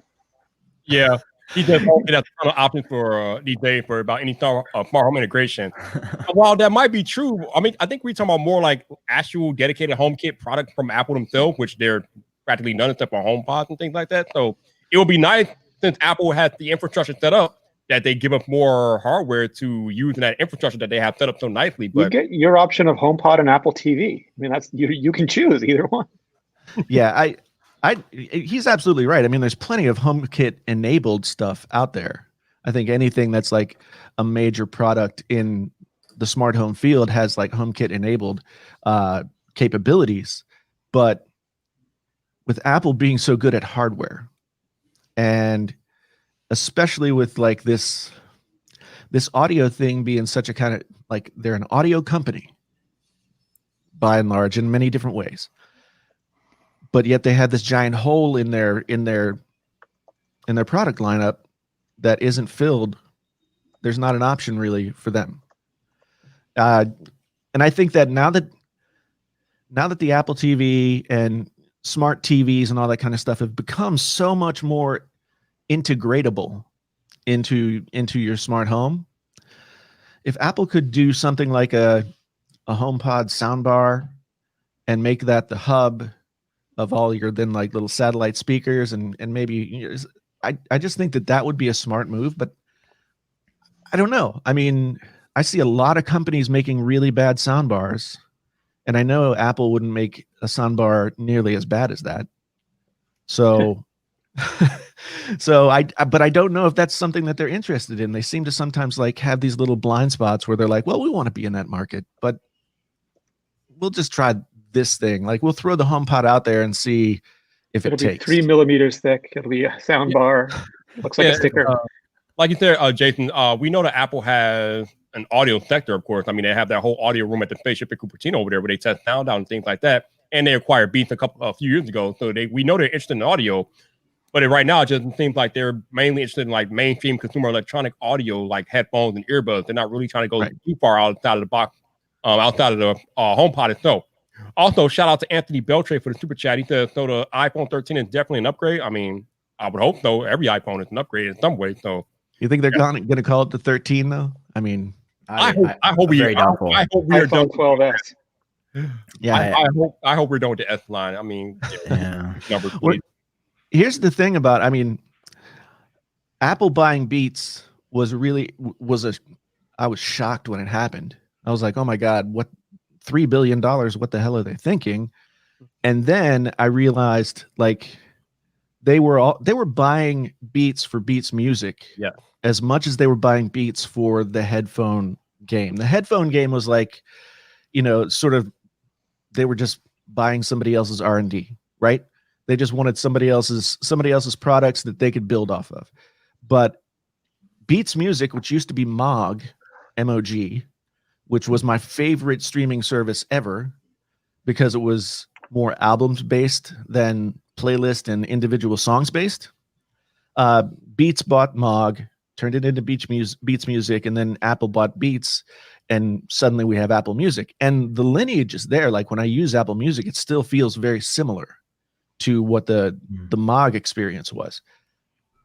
The fact that they made the Apple like AirPod thing, I now look back at it and I think that was their plan all along.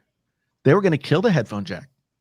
They were going to they're going to go wireless and like make the iPod of wireless headphones.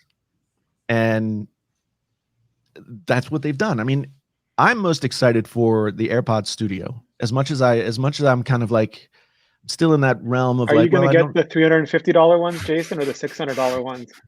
I'm hearing 600. That's a 600 answer right there.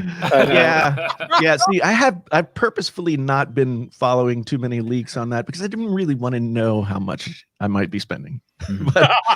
But yeah, I'll have to go with the higher The end model. AirPod Studio or the AirPod Studio Pro? Oh, Yo, Oh man, listen, Gerald, you better be careful if I tag you in here, buddy. You better be careful. I see you Oh out there. man, Gerald is awesome. I'll tag you in here. So Andrew said, Gerald has almost as many phones as Farouk. so Andrew said they didn't just want Beat Music; they wanted Jimmy Levine to be the Eddie Q of their music department. Well, that didn't really work out for them. But what did work out though is that Jason said they paid $3.2 billion for Beat, and I think they made their money back hand over foot on that one, and then some. My God, Yeah. Apple They Music gave Jimmy one WWDC keynote, and that was it for him. it was out of there. it's Jimmy. It's Jimmy Iovine. I mean, what are you gonna? Yeah, He did. He's not an Apple. I mean, he's No, but he was amazing. He did a lot. Andrew's right in that Eddie had a lot on his plate, especially with contract negotiations at the time. And all of those senior vice presidents, they're basically presidents of their own businesses, and they have so many divisions that they're responsible for at the same time. So anything you can get off their plate is good. And Iovine did all the work to get Apple Music going. yeah. Just the connections. Which yeah.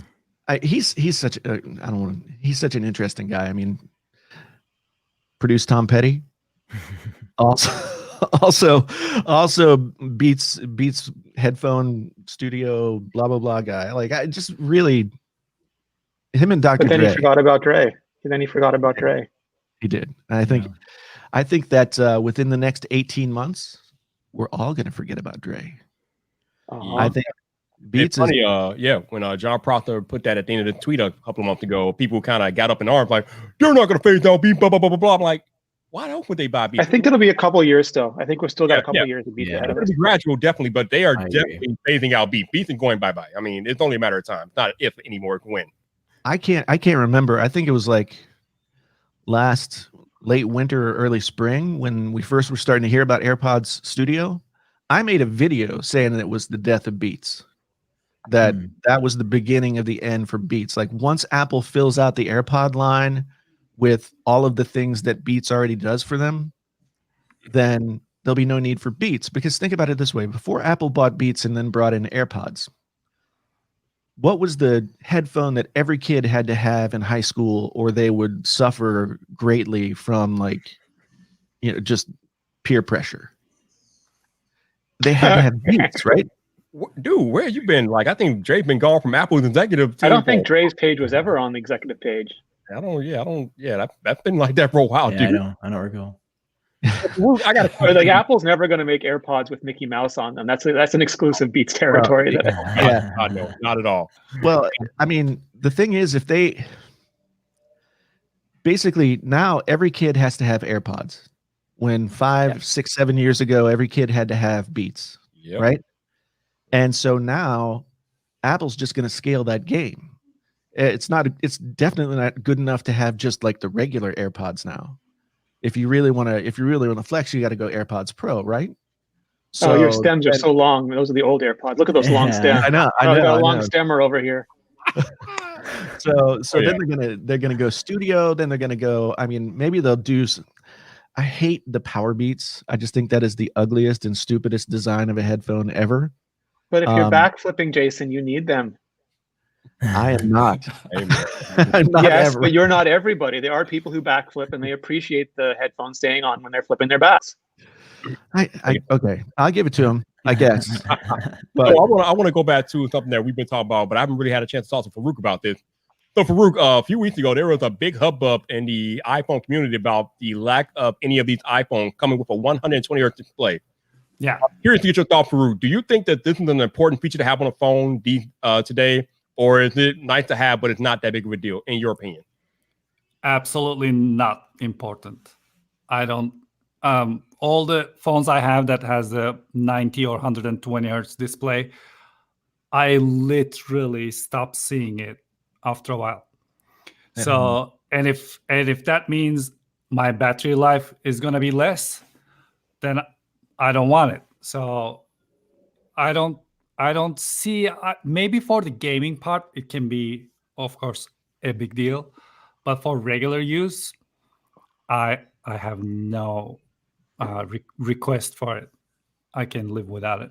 The thing that's interesting to me is you might have a 120 hertz screen, but what content are you going to use on that phone that benefits from 120 hertz? 24 frame per second movies. I'm sorry, Marquez. I'm super sorry, but I want to watch my movies in the frame rate that nature and Hollywood, have decided. So because it evenly divides, you can do 5 frames per shot. I just get to. I don't have to watch this motion smooth nonsense anymore on my phone.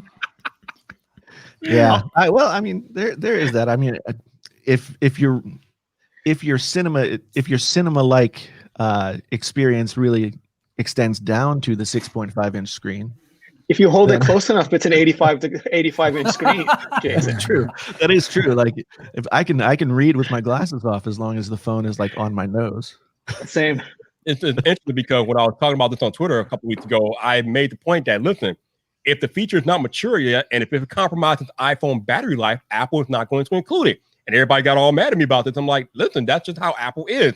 If you want a phone with a 120 hertz rate, so bad, go get an Android. They're out there, but you're not getting it on iPhone, at least not this year. However, I also like to add, it really feels a little different than the other phones. It really feels like you're touching the icons because it follows your finger better when you're swiping. So in that sense, it is really good. But then, I don't know, 2 days later, you don't even realize it. Yeah. It's definitely a nice feature. I'm not saying that it's meaningless. It's definitely a nice feature. I have it on my phone too. It's amazing. Yeah. Right. It is not a must-have feature. It's not a make or break feature for a smartphone. I'm sorry. It's just not that important. It's nice, but it's not that important. Sam, are you putting me on this or am I crazy? Dude, I've just been sitting in the background during this conversation because I feel like everybody's ganging up against my 120 hertz love. That, by the way, I want it too. Which, by the way, I've never used 120 hertz other than on the iPad. So I don't even like when Farouk is talking about like it goes away. I'm like, you know what? You're probably right because like the notch goes away after a couple of days. But there is something about it that like when I use my iPad, maybe it feels so special because it's in a context. I don't use my iPad as my main device, but like when I do use it, it feels really special. So I was hoping that would come to the iPhone, and like now it's we know it's probably coming next year. But like I saw my comments. But do you notice it when you jump between iPads? Because like when I jump between the Air and the Pro and the Mini and the other one, I notice it for a few seconds and then I don't notice it anymore. See, that's a good point. That's a really good point, Renee.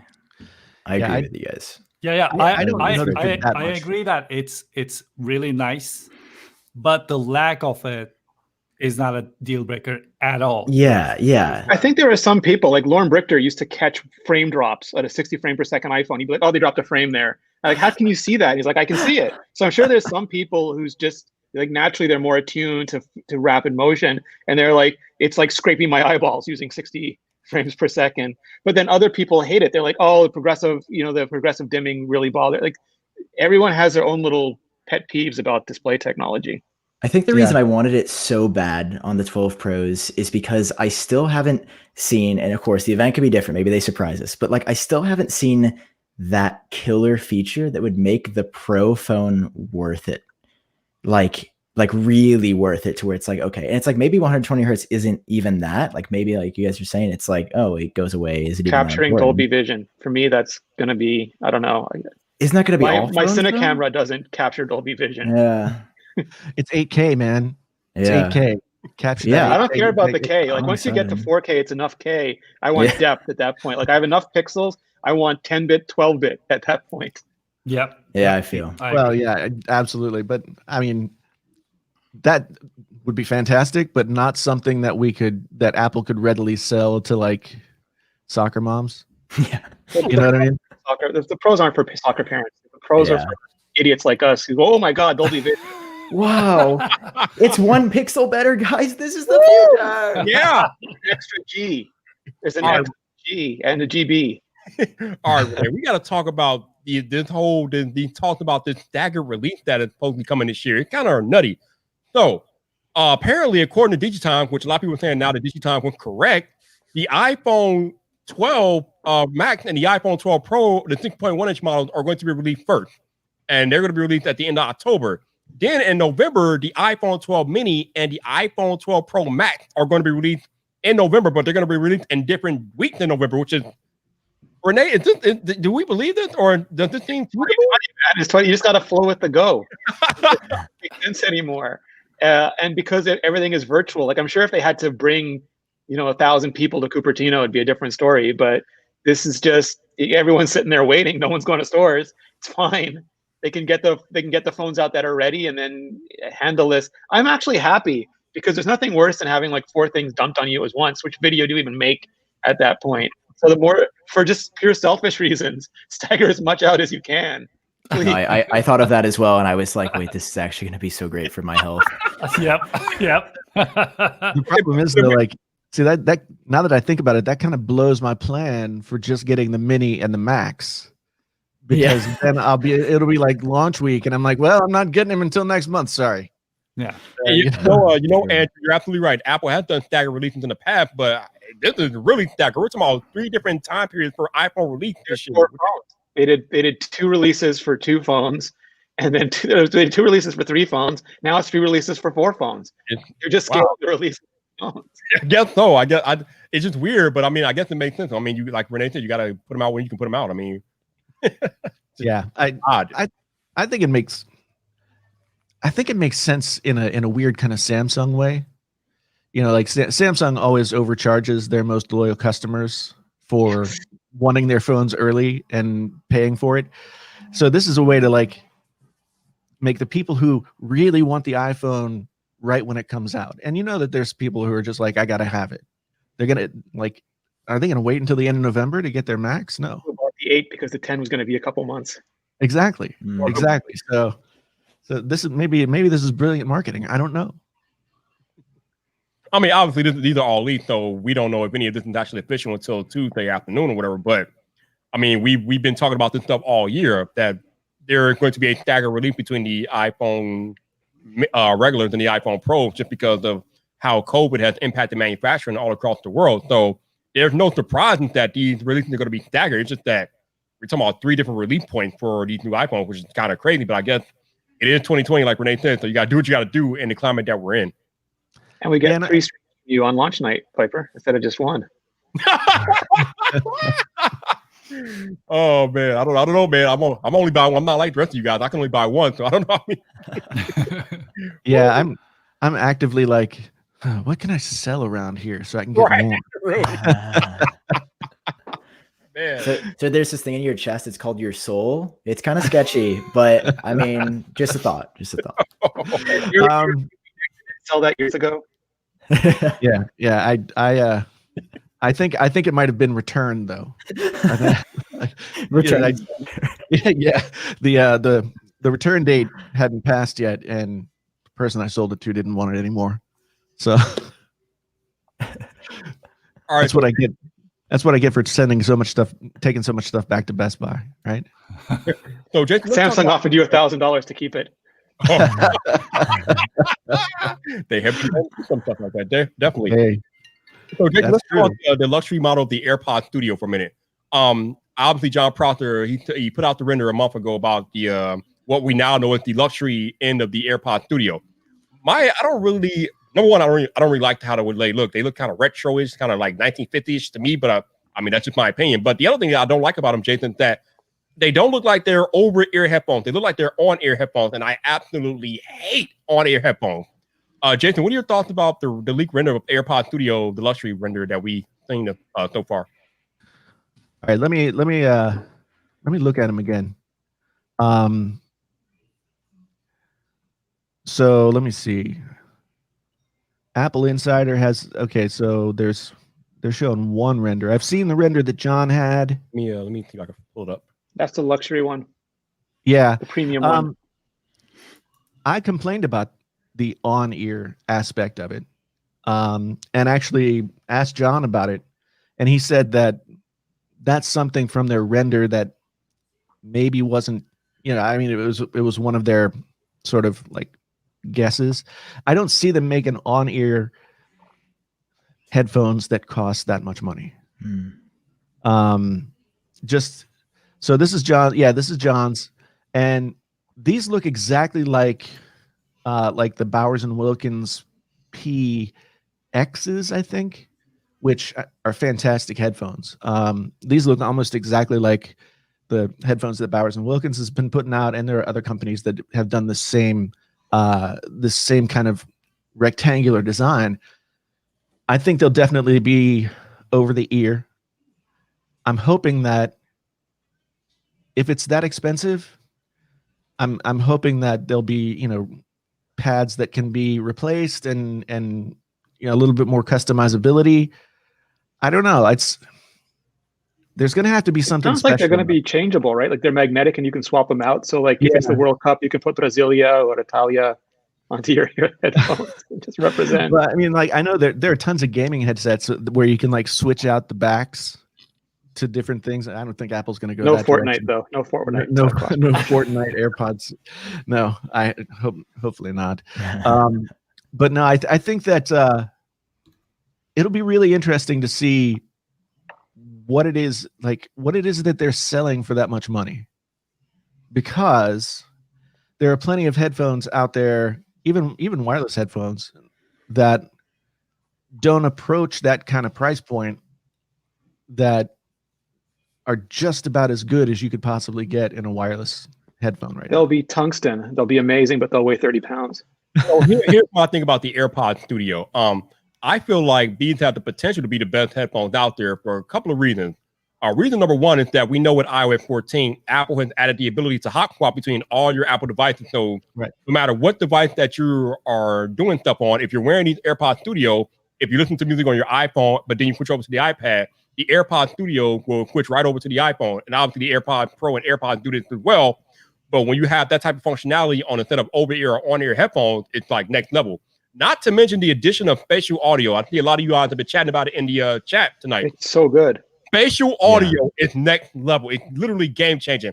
I was watching Ted Lasso last week with my AirPods, and there was a scene in Ted Lasso where he's in his house, like I think he was arguing with somebody, and there was a knock on the ceiling. I think his neighbor was knocking on the ceiling to tell him to shut up. I thought somebody was knocking on my ceiling. I'm like, what the hell? Yeah. I thought they were knocking on my ceiling. I'm like, whoa! The spatial audio technology that Apple put into these AirPods is like mind-blowing. Like, so you add that spatial audio aspect to these over-ear headphones, along with that hot swapping between all your Apple devices. I mean, no other headphones on the market can do that if you're in the Apple ecosystem, and that's amazing. Now, imagine when the AR kicks in and because this is all audio AR. This is preloading all the audio AR stuff, and when the visuals hit it, you'll have that experience both ends. Seriously. Well, I had that experience in college. Yeah, but this doesn't require any expensive pharmaceuticals. No, it's just a little tab of paper, man. Just a little tab of paper. Oh, man. Hey, this is a PG-13 stream out here. As a recent college graduate, you have no idea where you went to college. It could have been part of an experimental program. Hey, well, it was West Virginia. There's lots of experimental programs there. So. Hey, Farouk, are you planning on picking up a pair of these AirPods Studios? Absolutely. Yeah. I'll definitely immediately. Farouk, have you had a chance to experience the spatial audio yet? Yes, I actually have the Sennheiser's Ambio headset, which can record spatial audio. And then, so I've been into it for a while now, and it is fantastic. Also with the Sony headphones, you can experience the 360 audio. Mm-hmm. Right. I don't know if you guys tried it on Tidal. There's this, when you get the Tidal service, you can test that too. All of these, they sound like gimmicks, but they're actually really impressive and a lot of fun. So, yeah, I'm really excited to see what. I don't know if everybody remembers, but do you remember your first THX movie when you went to the movie theater and they started putting the 3D sound systems in there, and they did like the whole audience is listening thing, and you're like, what is going on? What's happening? Why is RoboCop behind me? Yeah. I do remember that. I mean, the one thing that. So spatial, I've tried the spatial audio. I haven't like sat down with it and like watched any videos or anything, but I've put it on and I've been like, oh, it's really cool. But I always get nervous about stuff like this because it feels like it's a standard that the industry would have to adopt for it to really flourish. But I mean, maybe I'm wrong. That's the one thing that worries me about standard. So it'll pull Dolby, not Vision. I forget what the other one is. Atmos. Atmos. Yeah, it'll pull Yeah. Dolby Atmos if that signal's there. And if it's not, it uses the computational engine very similar to the HomePod to deconstruct the music and try to figure out where it should be spatially around you. So the person making the audio doesn't have to do anything special. Right. If they can do Atmos if they want to, but if they don't, Apple will use their own spatial audio technology to recreate it. That sounds pretty cool. I mean, I now want Apple to make gaming headsets. Yeah. I mean, because That'd be pretty I've sweet. in the gaming headset space, like I've been talking about sort of fake surround sound for a long time, and how it's getting a lot better than it was, say, 5-6 years ago. But spatial audio, the separation, like I've got a pair of Razer headphones that have they're THX certified, and that's like next level sort of surround stuff. I'd be curious, man, if you could get this sort of Dolby Atmos computational thing going on for gaming. For That would like be Star huge. Wars Squadron. Oh yeah, I watched that tested video with the VR. Oh man, it makes me wish I hadn't sold my VR, because I want to play that game bad. It's making me want to play. Yeah, but I really, really hope that these headphones are over the ear, not on ear, because that would just Me as well. break my heart. Yeah, They may- I gotta use over ear. I don't think I could do this. No. Mm-mm. They may, although I don't know. They may do something like, if they have the lesser expensive model, they might do like the Beats Studio or the Beats Solo versus Beats Studio kind of thing, where the solos are on ear and the studios are over. Mm. But I guess with two models, we'll have to wait to see, because I've not seen anything other than renders looking somewhat like this one that John had. Right. So the HomePod Studios Junior would be on ear, and the HomePod Studios regular would be over the ear. I wonder, they should make up they should make up like a headset rig for the HomePods Mini, and then just Someone will. They'll just repurpose their beer hat. Oh, that, exactly. that Just would strap be- a bunch of HomePods. That would be amazing. Put a battery pack on the back of your head. So, Someone made the Galaxy Beans chili video that I hoped YouTube would make for me, and now no one's going to do this. Oh man. I don't think that's happening, but that'd be funny though. That'd be hilarious. Hey, Sam, though, another term that we've heard talked around these leaks is ceramic glass. So is that supposed to be something similar to like Gorilla Glass Victus, or what is that exactly? I actually did not do any research on this and actually avoided talking about it because I was like, I'm not well versed on this and I just need to get this video out. But I saw that and I was really excited because like they actually made big improvements on the 11 and 11 Pro series with like resistance. Like I've dropped my my 11 Pro without a case before and it's been like fine multiple times, which has been really impressive. And I remember Everything Apple Pro did a drop test like on day one and was even like, whoa, like I do this, I throw thousands of dollars out the window every year. And this time I didn't have to rebuy these phones again. Like I think they eventually crumbled, but like they survived a really long time. So, I mean, the fact that Apple's still investing in this when I feel like, I feel like you guys would probably notice this as well. Like the drop test era is kind of gone. Like nobody really does those anymore. Like I remember every YouTube channel, and I even used to think about it, was like, gotta have the drop test. Like that's like the staple video you publish. Well, then they shot them with rifles. Like it escalated to the point where nobody. Like, can we drop a meteor on them? No, that's expensive. Yeah, when Everything Apple Pro did the shoot them with rifles video, I was like, okay, I'm out. Like, dude, that video has like 30 million views. I know. I think we got to collab and remake it this year. Just like do like every this guy. year he's Like, gonna shoot rifles with iPhones. really do like AK, Glock, just like every like Smith, just every common rifle, and be like, I'm shooting my phone. The hard thing is like the chemistry, you can't get everything, so you got to make a lot of choices. And they usually work with Corning on Corning's floor, and they get access to whatever the next version of Gorilla Glass is going to be, like 6 months to 9 months before it gets rolled out to other vendors. And they do their own mixes. And you can choose to mix for resistance to scratches or to shattering. There are different kinds of strength. And they've been weighted way more towards stopping breaks than they have scratches, because these phones scratch pretty easily, but they don't break. It's much harder to break them. And I wish they could do both, but I have not seen any chemistry for both yet. And maybe the ceramics helps with that. Maybe the ceramics helps, because ceramics are usually pretty hard to scratch. Mm-hmm. Yeah, I mean, I'm no physicist, but I'm curious to know if like there was some sort of strengthening of the back and the sides that could then like allow for the front glass to be more scratch resistant and not as like as not as breakable, I guess. Brandon. Oh, No, just can you do that, Brandon? Can you work with Sam and do that scene from Infinity War where you just start pulling debris from outer space down on top of the phone? Yeah, we got some business to talk about now. I'm gonna go acquire an RPG real quick. You're in America. It's every surplus store. Don't worry. Yeah. Oh my God, for real, Renee. Let me go down the street. I'll be like, "Hi, I'm 22 years old and have never shot a gun." And they'll be like, "Dude, here's like 7 RPGs we have laying around." Your corner stores are better equipped than our military. Yeah. Well, I mean, the worse it gets, the more I'm tempted. I did grow up in West Virginia, so I've like hunted and all that kind of stuff when I was a kid, but have never owned a gun as an adult. But that iPhone has it coming. I'm starting to think about it. Like I'll shoot an iPhone. Why not? Yeah. If it'll get me 30 million views.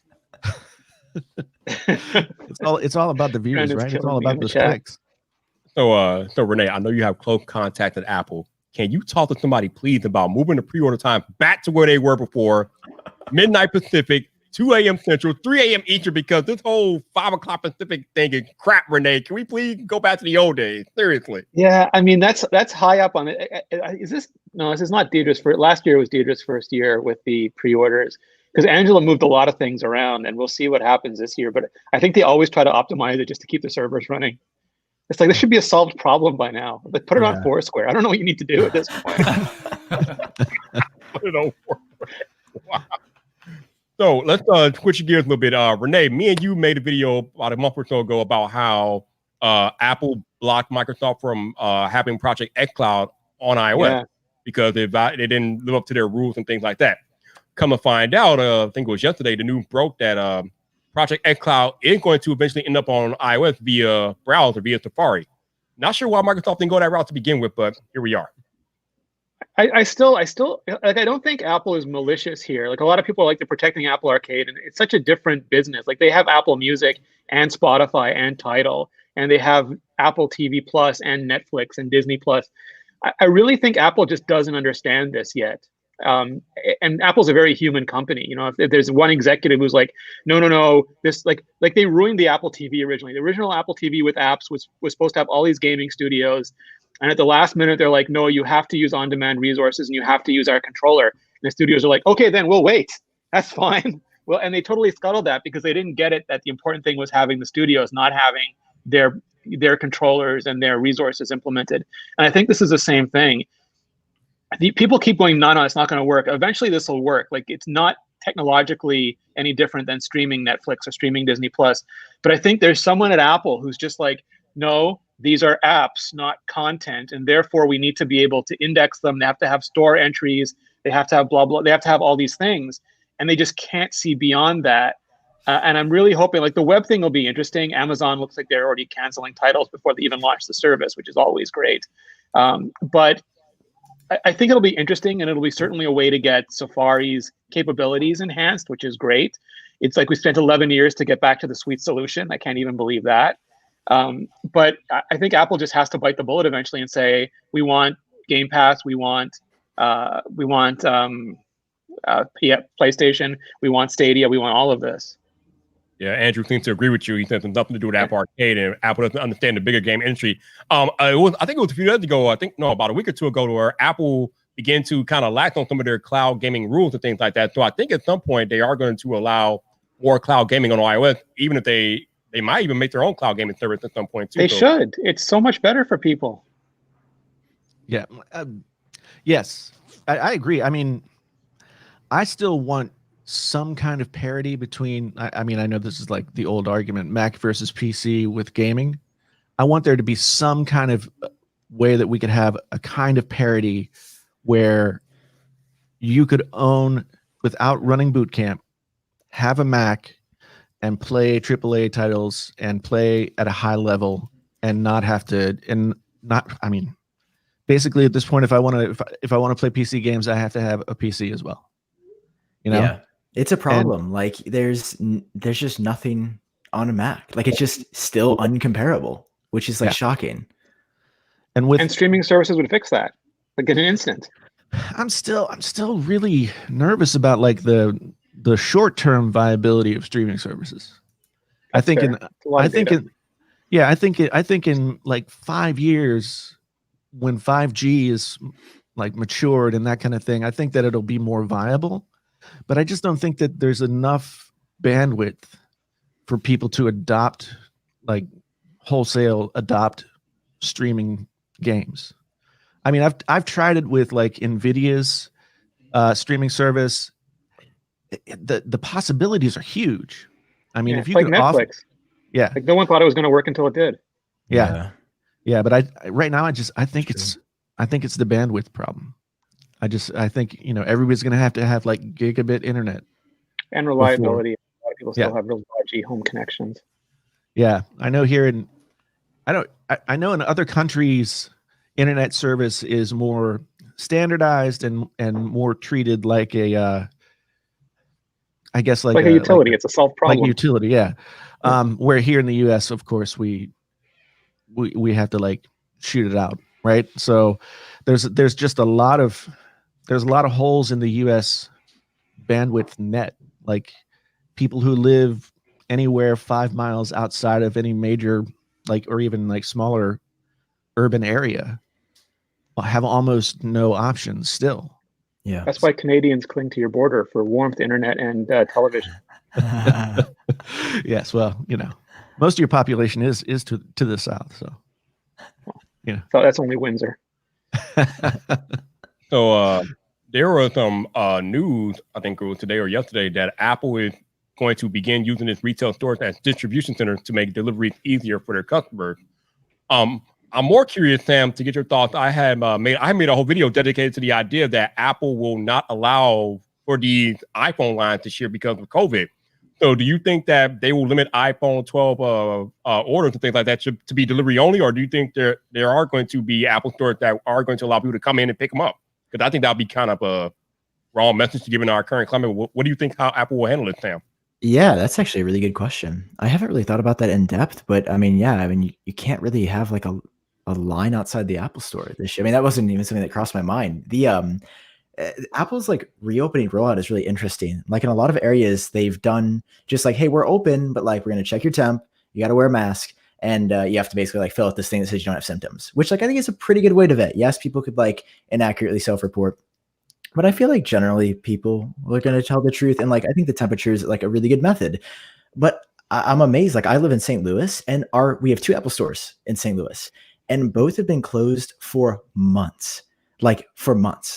And I'm like, all right, I get it, but like, couldn't you set up those guidelines like everyone else in that same mall has done? And like, it doesn't appear that there's like a hotspot forming from there. And it's like, in no way am I encouraging people to like go out and just hang out, but like with proper social distancing, temperature checks, and masks, I feel like you could definitely set up an environment where that would be safe to like go and grab, like, because I miss that. Like I have to scramble at my local Best Buy to like find the products on day one because I literally don't have an Apple store here anymore that's working. So I feel like there's a way to do it safely, but I also like the message is going to be important because like, I don't know, you get a bunch of Apple fanboys all riled up, especially if, you're in some less woke states, we could call them, you're going to have no masks. They're going to be coughing on everybody's iPhone, and they're not even going to make it to get the phone because they're going to be in the ICU. So I hope that doesn't happen.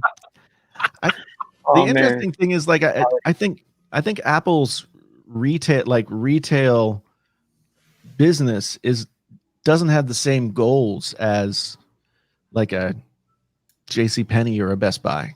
They're there almost like as service centers on a bunch of different fronts, as well as like a retail hub. So it makes sense to me that Apple hasn't opened them back up. I'm sure they've run the numbers and figured out like how much they would have to sell through to put X number of people in there, plus the liability of whatever.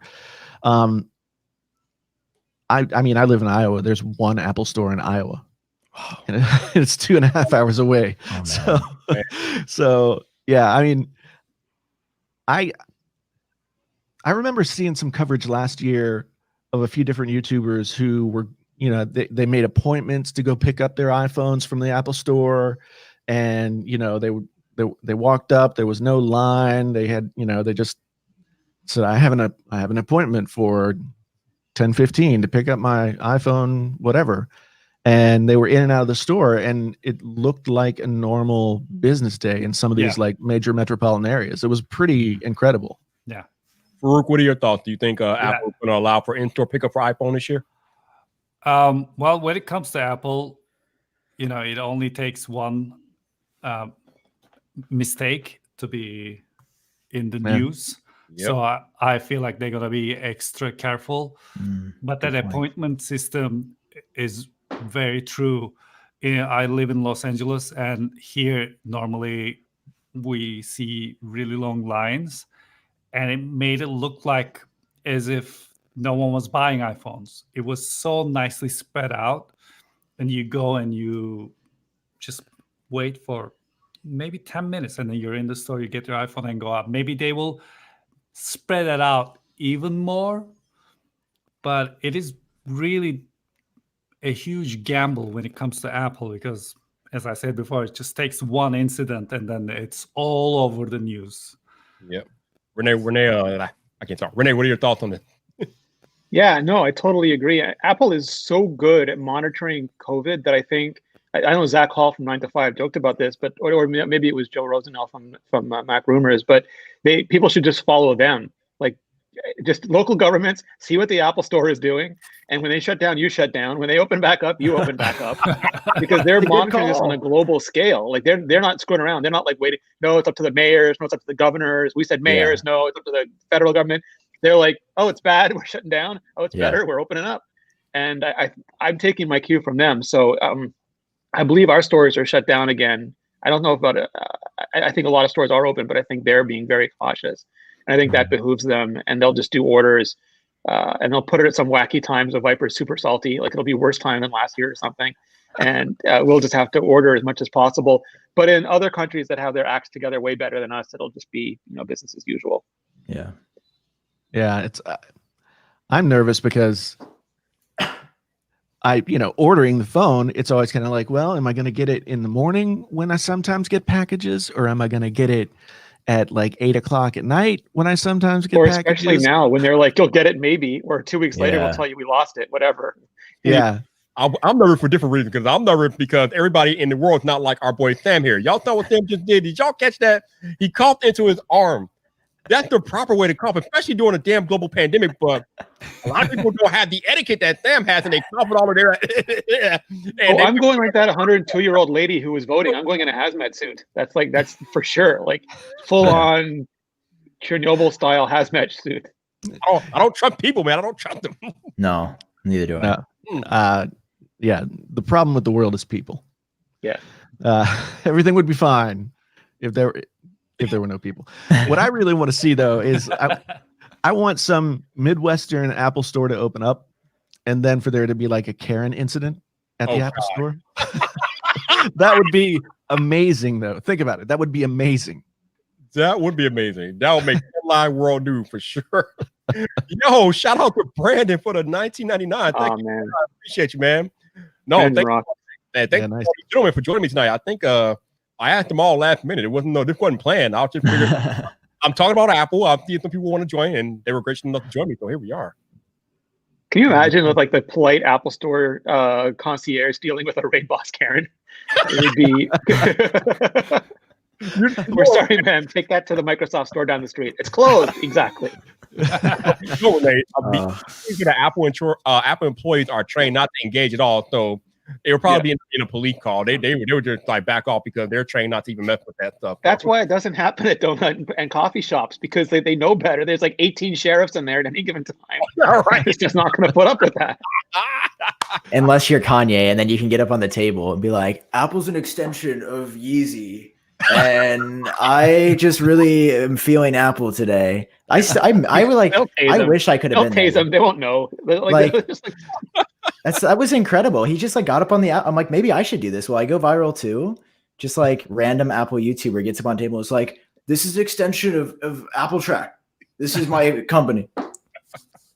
Oh God. Well, Kanye's got a history of that. You know, he's like, Yeah. Apple, hold on, I'm going to let you finish.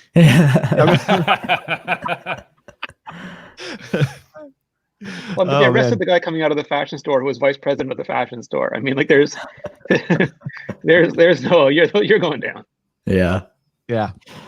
Okay, so maybe I'm naive in the way I think about these things, but this year we have some interesting stuff going on October 13th, because October 13th is Apple event day, but October 13th is also Amazon Prime Day. And maybe because I cover Apple and I am the captain team Apple, but in my mind, I'm like, listen, I don't care what brand you are. When you have your event on the same day as an iPhone keynote, you are getting pushed to the side. You're making no news, no headlines, no nothing. But RIP every blogger in the world, because all their big, like, Vox doesn't care, Future doesn't care. You people are working. What's an iPhone event? We don't care. This is where we pay our bills. You affiliate link everything. Any other brand will probably be negatively impacted by it, but I don't think Amazon is going to be hurt too much, because Apple and Amazon are doing completely different things. So I don't think it's going to matter that much. Yeah. But still, even though It'll be a 2-hour lull. Jeff is like watching the machine going, why is nobody buying? There's like a 2-hour period. Nobody's buying. And then they'll all start buying again. there you go. When that Apple event is going on, Prime Day is going to be dead for a minute. It's like, sorry, everybody be watching the Apple event. You do not. So we had the PlayStation 5 for 50% off and nobody's buying it. What's going on? Seriously, you do not put your event on the same day as an Apple event. It's a no-no. You just don't do that stuff. I think it just says something about Amazon, though. I mean, Amazon, especially now with COVID and everything, Amazon is like its own like nation state. Yeah. They just like, I don't know. I'm like, from doing streams on Amazon and everything, they are so huge. Like I can't even imagine the volume that they do at all. Oh, it pays the bills for everybody. But Andrew Edwards is throwing Judner under the bus, saying your average consumer doesn't care about Amazon. Well, I mean, he doesn't have the phone yet to do a day in the life. So Yeah, how do you think Judner gets all those hauls like that? He's got a Prime Day, a lot of those. Like that's his next 3 videos, Saturday videos. It's true. Like there will be plenty of people who won't be watching the Apple event that will definitely be buying stuff on Prime Day. But Prime Day to me is becoming like Black Friday, where it's like I don't even want to participate. I don't even. It's like No. It's too much of a hassle. I don't want to bother. You know. I agree completely. It's like this is just too many really low quality 8K TVs that are like $200. I'm like, this is literally gonna break in a week. But everybody's like, $200. Oh my god! All right, see how many K that is? It's 8 of them. Like, yeah. It's like, oh, all right. In the past, over the past like couple of years, it seems like Prime Day has just been a showcase for Amazon products themselves and not really much else. But yeah, exactly. You see, Doritos Monopoly is on sale for $2. Doritos Monopoly. So when you play Doritos Monopoly, are you like instead of different little pieces, are you different flavors? Yeah, Cool Ranch. You have Zesty. You have Nacho lime. I want to be taco flavored. It's all about the brand deals. All right. So do any of you know when the actual OnePlus event is? Because I've heard about this, but I don't know what day it is. Isn't it the next day? One who? Yeah. One. I'll be honest, Vyyyper, it's the wrong group of people. Right. Does anybody in the chat know when the OnePlus event is? Because I have no idea. Apparently, none of us do. It's the same day plus one. So the Wednesday, or at least everybody will talk about it on Wednesday, if they talk about it at all. So, it's one of those gray areas. OnePlus was cool back in the day when they were like 90% of the phone for 50% of the price. But now there used to be like all these companies that would hold events like right after the Apple event, like even in the evening, because they figured everyone was flying in for the Apple event and they would never fly in for their event. But if they had their event at the same time, like right afterwards, they could maybe get some of the people to go over to that event Yeah, that's kind of when they were sad. done with the Apple event. That's like picking up like sloppy seconds. So fleas on the big dog. Fleas on the big dog. Maybe it'll jump over here and bite us. Wow. Yeah. Okay, so the OnePlus event is on the 14th, so it's the next day. Yeah. Okay. All right. It's literally +1. Yeah. You want to know what's bad, Sam? 2 years ago, when Apple punked OnePlus out of their event day, I will never forget that. I was just like, what the hell? And then OnePlus ended up changing their event day to the day before Apple's event because Apple punked them out of their event. I'm like, wow, dude. That's crazy. Like, I mean, you talk about just like, I mean, they can do whatever. Like, they're just too big. They're just too big and too popular. Like, there's really, like, it's kind of good that they. Are you saying they're a mean girl? Yeah, I mean, sometimes, like, you know, you gotta help the little guy a little bit, but it's also like, I mean, they're focused on their bottom line. They're like, we're gonna do whatever it takes. And those events Like, are usually set like months and months in advance. But they don't announce them. They don't announce them until a week or two out. But they're set months and months in advance. mhm. Well, you know, I mean, Apple, they do care. We know that because they're taking the chargers out of the box to save the environment. The Dolphins. Saving the environment. That e-waste is so. I mean, e-waste is bad. All right, But Jake, yeah. we've talked about this before, but I do not agree with Apple taking the charger out of the box. They're I going. don't- Go ahead. They're taking the charger out of the box so they can sell them separately. Yep. Vyyyper wants 2 chargers in the box, though. That's fine. But I don't agree with it. There are going to be people that are buying this iPhone for the first time, and they might not have a smartphone, and now they don't have a charger to charge their phone, and they have to buy an additional charger. It's asinine to me. Like, what the hell? And it's USB-C, so they can't even plug it into their old USB-A computer.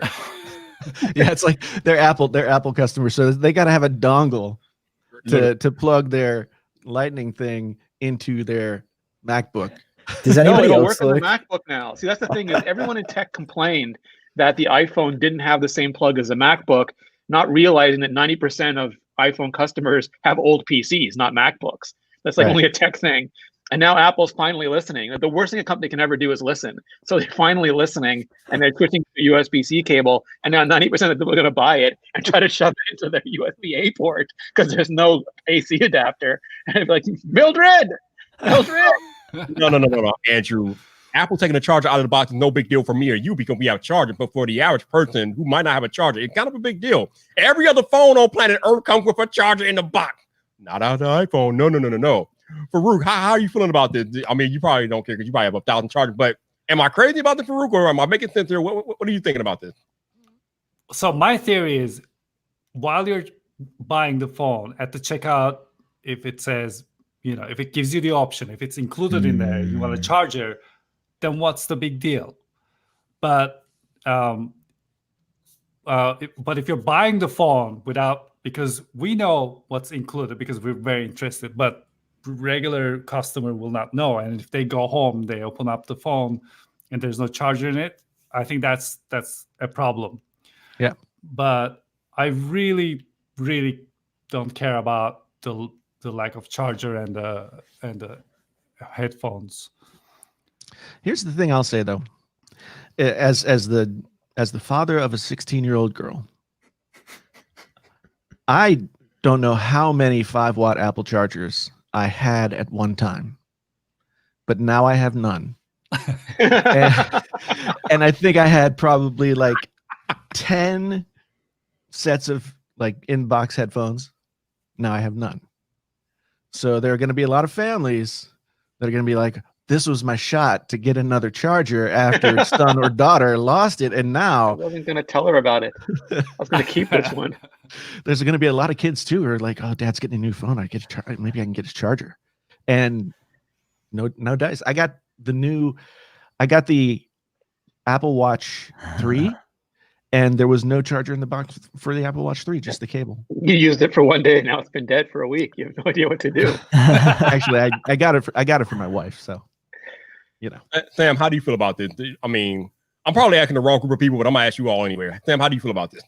No, I was really frustrated. I mean, like I agree with both sides of like the argument here. It's like, yes, do I need it? No. But do other people need it? Yeah. But I am just personally excited when like the mainstream sorry about my mic, like the mainstream population finds out that there's no charger and no headphones, because like everyone's gonna be like, oh my God, this is horrible. And like, I don't know, I get some really sick pleasure out of being like, I mean, we knew this for 7 months, but You like, know what I'm saying? I'm gonna have that video made, TikTok video, queued up, The TikTok ready. Like just video, when they open up these iPhones and they don't know how to charge them, the TikTok videos are going to be. it's gonna be tears. It's like, No, there's wait. going to be YouTube videos. Angry people opening the box, tearing. Where's my charge? Slamming the box on the ground. My parents got me a new iPhone. It doesn't have a charger. Why do they hate me? Yeah. I'm gonna make that video though. That's like, it's true. There's no charger in your iPhone box. And I will click that so Watch fast. this video now. All right, so first off, shout out to my man Simply Pop for $4.99. Been a minute. Thank you, sir. I appreciate it. I mean, it does suck. But you know what? Somebody doesn't think it sucks too bad. And let him get his opinion out here. Mr. Andrew Edwards in the building. What's up, sir? Oh, it's like a pro wrestling peanut run-in. gallery. He's The got peanut chair, gallery he's now cleaning enters the ring. room. What's happening? I love bringing him in. I love bringing him in here. What's up, man? You're Hey, not I just- outside, Andrew. I had a quick opinion on this. I think so. If you look at it on its own, Apple removing these products from the box, I kind of agree with what everybody's saying. But if you look at the industry, right, here's what's happened. Apple's adding 5G, and everyone else, when they added 5G to their first phone, increased the price of the phone by $200, entry level. Mhm. The entry level S10 versus the entry level S20, $200 difference. Why? Because they added 5G. They're charging you for 5G. So what's Apple doing? Apple is keeping the price the same and removing 2 items. Now, the thing with the confusion, this is just a prediction. I don't know what they're going to do, but it would seem odd to me if Apple, during the checkout process, didn't say at some point when you're checking out, hey, the new iPhone 12 does not include a charging brick. Would you like to add one to your cart for whatever it is, $15, however much they cost? No one's going to get, or if you go to the store, if your store happens to be open, they're going to tell you. No one's going to go home and open their iPhone and what the hell? Like, they're going to notify you, unless maybe you buy it from Best Buy or something like that. And maybe But they don't you remember when they switched to Lightning and they didn't have Lightning adapters in stores for 3 weeks? That's my nightmare scenario. It's like, if you're going to do that switch, you better have product. Yeah. Maybe Yes. that's why they're having Prime Day on Apple release day, Oh, so that people could buy the cheap chargers. See? There you go. But you see what I'm saying, though. Like, Yeah. even if you buy the phone and you have to buy the charger, you're not paying that $200 premium that every other major smartphone maker, that's what they did when they launched 5G. Apple is not doing that. They're either keeping the same price as the 11 or dropping it by $50. So I can't fault them for, you know what I mean? They're not taking the same route everyone else did. The iPhone is not starting at $999 like the S20 does, starting at $649 or $699. So There's a reason. I'd much rather pay that and then pay a little extra for a charger than pay $999. Isn't it the But messaging? know It's that like, there's a brick in there. like Yeah. like the famous example, like Apple's like, and you can get the stand for $1,000 instead of, oh, and if you don't need a stand, we'll knock $1,000 off. Like, to me, it's always like, how do they message that? Is it, oh, and there's no charger, or is it, oh, well, you know, we're like, do they get people to understand they're saving a bunch of money, or do they just think, or do people just assume they're going to be nickel and dime? Right. I think that they realize, like, on some level, they're damned if they do or if they don't, because even if they have, you know, like even partially altruistic reasons, price wise and ecologically, et cetera, this is also an opportunity for them. Like, say, I don't know if this is going to happen, but this is what I foresee. You check out when you're doing your online order for the iPhone, and it gives you 2 options: 5-watt charger for $15, or 18-watt charger for whatever that $300. costs. And they'll sell more of those 18-watt chargers than they ever have. Yeah. They will sell them like crazy. Jason's So- going to do a video where he accuses Apple of burying all these chargers in the back of Apple Park next to the headphone jack. That's right.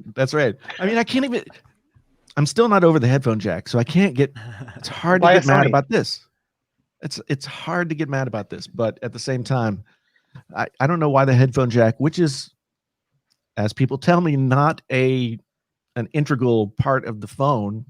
I don't know why that bothers me more than the charger, but Because the charger doesn't have a headphone jack. that's true. That is true. Well, the other thing is the essential piece that you need to charge the phone is the cable. Like if they put Yeah. the brick in but didn't give you a cable, you have no way to charge. Don't But give if them they any leave the ideas. cable in and take away the brick, technically you can still charge, you just don't have the wall adapter. Yeah. This would be the perfect year for them to have air power though, or like air power and then They're going to have the MagSafe. Yeah. MagSafe. Someone on the internet, here's $1 million idea. Sam, Brandon, you got to do this. Plugging it into a potato. You'll see if it'll charge. I think you'd have to I'll have a write lot that of down. potatoes. You'd have to have a lot of potatoes for that. You can't. But what have I seen? People have run things on potatoes though, haven't they? I've seen potatoes used as batteries in the past. Run things though, that's a strong Well, term. power them, derive some electrical charge of some kind. Over Or the another. Matrix had used potatoes instead of people, it'd be a much more peaceful future. No, that's real world. That's the real world. Hey, They just fill us full of potatoes. Vyyyper, did you tell us what phone you're getting? I don't know if Oh. you left yourself out or not. 12 Pro Max. That's the one I'm going for. Yeah, Let's go. gotta go big. I've Not been playing. with iPhone for a while now, so I gotta go big. Hey, Andrew, want to get your thoughts real quick about how Apple's going to handle the iPhone 12 launch. Like I was telling these guys, I don't know if Apple wants to have like people lining up outside the Apple Store for an iPhone, given the global pandemic. So how do you think they'll handle that? Well, it seems like they haven't wanted people lining up at Apple stores for like 4 years now. I remember there was one year, I forget, was it the first year that Angela was in charge of stores? But I remember there was like 1 year where like you could not go to the store on launch day. There was just no inventory, maybe Fifth Avenue, but that was it. You had to order. And I remember going to the store thinking that was not true. And they were just like, yeah, we got no inventory at all. Like you have to play. Like, we can help you place an order on this iMac though, if you'd like, which I already had done, but I just wanted to see. So it seemed like they didn't, I don't know if it was just Angela that didn't like the lines or if Apple came up with that, but I don't know, like right now, what do they do with the Apple Watch? It'll probably be the same thing. Is the Apple Watch available for appointment? I don't know. That's a good question. I don't think anybody went. Yeah. Yeah, like the Apple stores here are open, but you have to. It's not just open for you to just casually walk in. You have to have an appointment. And I would imagine it would be something like that. If your Apple stores are open, it would be by appointment. And they've done appointment pre-orders in the past for your Apple store, but even those would have several people at the same time slot. Like if you chose 8 a.m., you might show up with 30 other people. I don't know if they would. I think they're going to heavily lean on delivery. Just they're counting on people to order and get things delivered to their homes is my assumption. Yeah. And like I said earlier, they're using their store, their distribution center. So I think that's the way they're going. Definitely. It's going to be interesting. So like to people will see. pick up the phones from the stores and just like No. almost like Instead of having their phone, their product shipped directly from the warehouse, they're having the product shipped to the store, and then they're shipping them from the store to people's homes. from the store. Okay. That's pretty smart. Interesting. Yep. And there's going to be a lot of where's my iPhone on launch day videos out. Because It's happened for years interesting. though. yeah, So over here, I don't know how it is everywhere, but over here you can order. So if you go to apple.com or the app, you can order a product and you can either have it for delivery, like through mail, or if you pay more, it'll be delivered within 2 hours. And what they do is they have someone from Uber Eats or whatever, like they'll go to the Apple store and bring it to you. Yep. I wonder if they're going to do something like that for launch day and just have like a bunch of gig economy people deliver iPhones from local stores. I mean, I don't. So are they like send my iPhone and a pizza? Can you like do that at this point? Exactly. hello Postmates. I'd like a large pizza from this place and an iPhone. I don't think that's a good idea. Because what if Mike runs off with your iPhone? I don't think they want that problem. Maybe. Vyper's like, I did didn't get that my pizza once. or my iPhone. Right? Where my stuff at? Right? I don't know if they want to do that, man. I used that service twice to deliver it in 2 hours service, and it was delivered in 45 minutes. But of course, the volume of that, when I ordered the stuff, it was nothing. It wasn't a launch day or anything. But maybe if they have enough people to go out and deliver to people, I'm willing to pay a little bit more for shipping. Yeah. And you can track them. You can track them. And Travis would get the wrong order. Wow. I think I used that service to get a pair of AirPods, and like Farouk said, they delivered in like an hour or so. So it was pretty cool. Wow. Yeah, we have nothing like that where I'm at. It's Us like either. it's like 2 days the quickest. We don't even have 1 day, but I that's think, really dope. and why did I think that you lived on the West Coast, but you live in St. Louis? I feel like I kind of give off that vibe. Like or Andrew and Farouk, You you guys look like both you in surf. LA? Yeah. All right, and Andrew, where are you from? I live in Seattle. Oh, okay. Yeah. I don't know. I've been like, I like St. Louis, but I'm like looking for like where I want to move, and I'm like kind of stuck between Austin, Texas, and LA. And I'm just like, don't go to Austin. St. Louis, though, have you always been there? I've been in St. Louis. Well, I went to school in Peoria, Illinois, for 4 years. That would be the which University was- of Illinois. It was actually Bradley University, Oh, but U of I is very, very close. yes. I always thought you were on the West Coast. Wow. I thought Yeah. that. I wish. I drive Except through for the Peoria rent. every time I go back home. Yeah. So that's yeah, cool. take Interstate 76. Oh yeah, baby. Oh baby, it's good stuff. It's good stuff. See, my in-laws just announced they live in Pennsylvania, and just the other day they announced like, oh, we're moving to California to be close to your brother. Who my brother-in-law he's my age, 48. He has a 3-year-old and a newborn. And I'm thinking like, dude, what are you doing? But now, now the in-laws are moving out there, and both of my brother-in-laws and their families live in California. But my wife just got this great new job here in Iowa. So I'm like, Yeah, that's okay, tough. all right. We've been here for 15 years, I guess. I'm guessing cost of living is higher in California than Iowa, though. Oh yeah, oh yeah, Probably. yeah. Look at Farouk, he's trying not to cry. I mean, Andrew's basically in southern Vancouver, and Farouk is trying not to cry. How do you like LA, Farouk? Is it all it's cracked up to be? I hear so many different like perspectives. I love it so much. I love every single day of it. I don't know. I've been here more than 10 years, Wow. and I still love it. And for me, the best part, whenever I need to test the camera, I just grab my cameras and go to Hollywood Yeah. and just vlog, and no one even sees you. Yeah. No one cares. We do that. We put on our polar jackets and we go outside, and it's all white. You can't shoot anything, and then you go back inside and you don't make a video. Yeah. I had a short-lived vlogging career where I'm like, I'm in a suburban neighborhood in Iowa. Damn, that's very relatable. It's like nobody wants to see this street. Okay, it's the only place I got. Hey, Andrew goes outside with his iPhone, and all the Microsoft people driving by just boo him.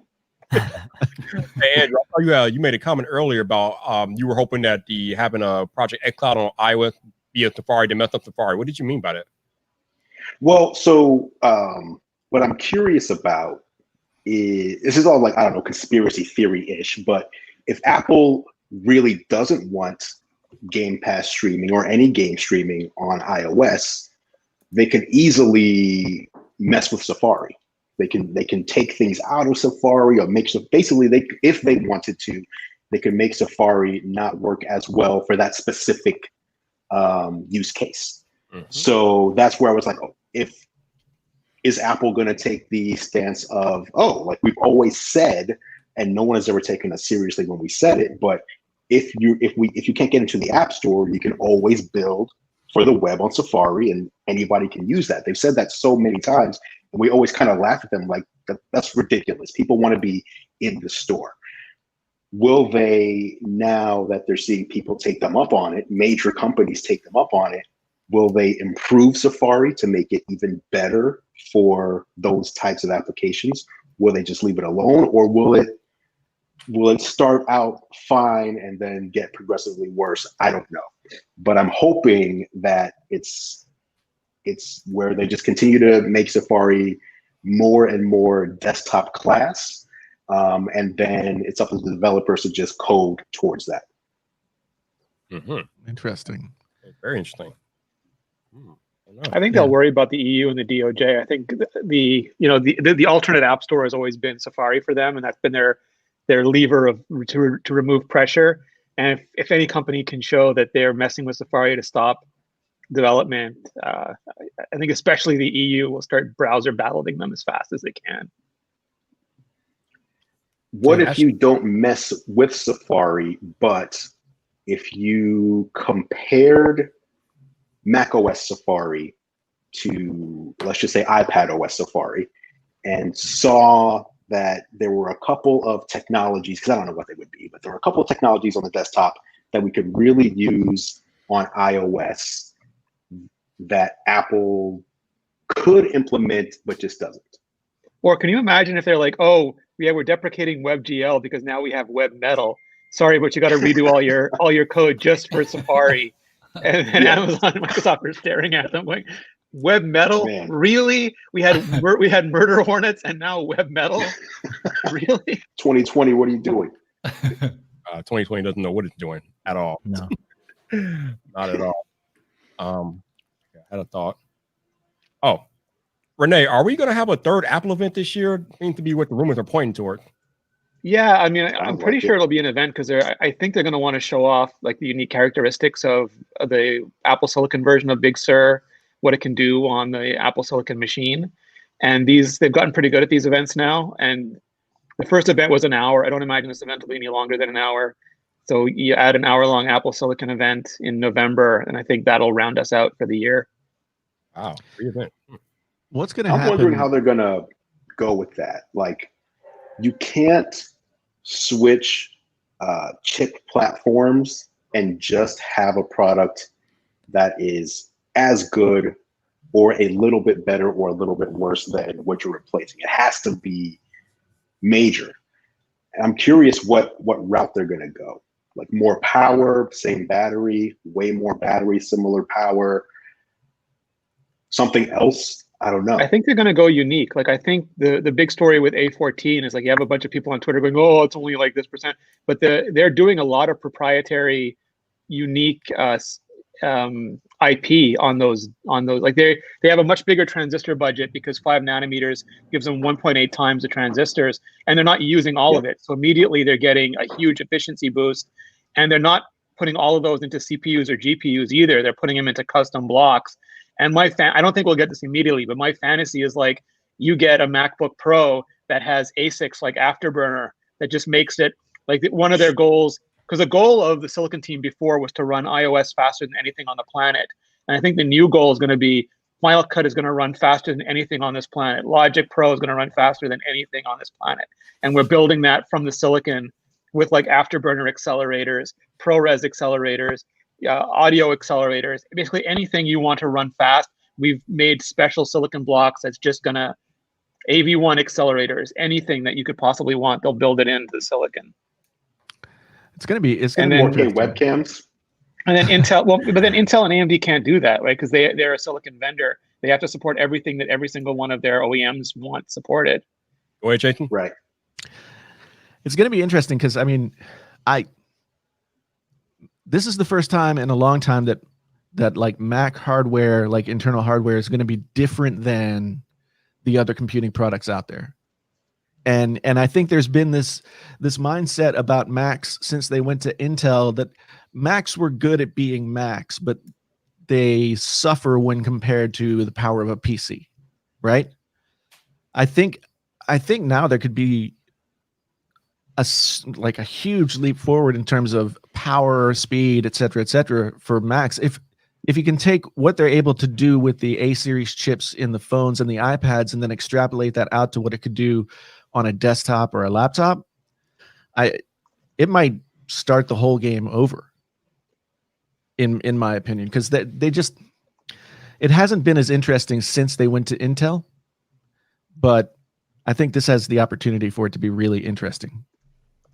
I think you're right. I mean, when you look at, like you just said, Intel, AMD, Qualcomm, they build processors for a vast number of products. So they have to kind of optimize for almost the lowest common denominator. Even though you can make great devices, there's a lowest common denominator you have to provide for. Right. And Apple, like, what do they have? Like they have like 6 or 7 different computers. Like, that's how many computers they need this processor to be great for. 6 or 7 products, obviously different sizes and everything like that, but a couple of laptops, a couple of desktops, and that's it. Like, it's an exciting time to kind of like daydream about what can be coming. And just like the switch to Intel, it wasn't just like everything didn't just stay the same. There was a marked improvement, and I'm wondering what that marked improvement looks like, a couple of months from now. Right. I think you're nodding your head, Sam.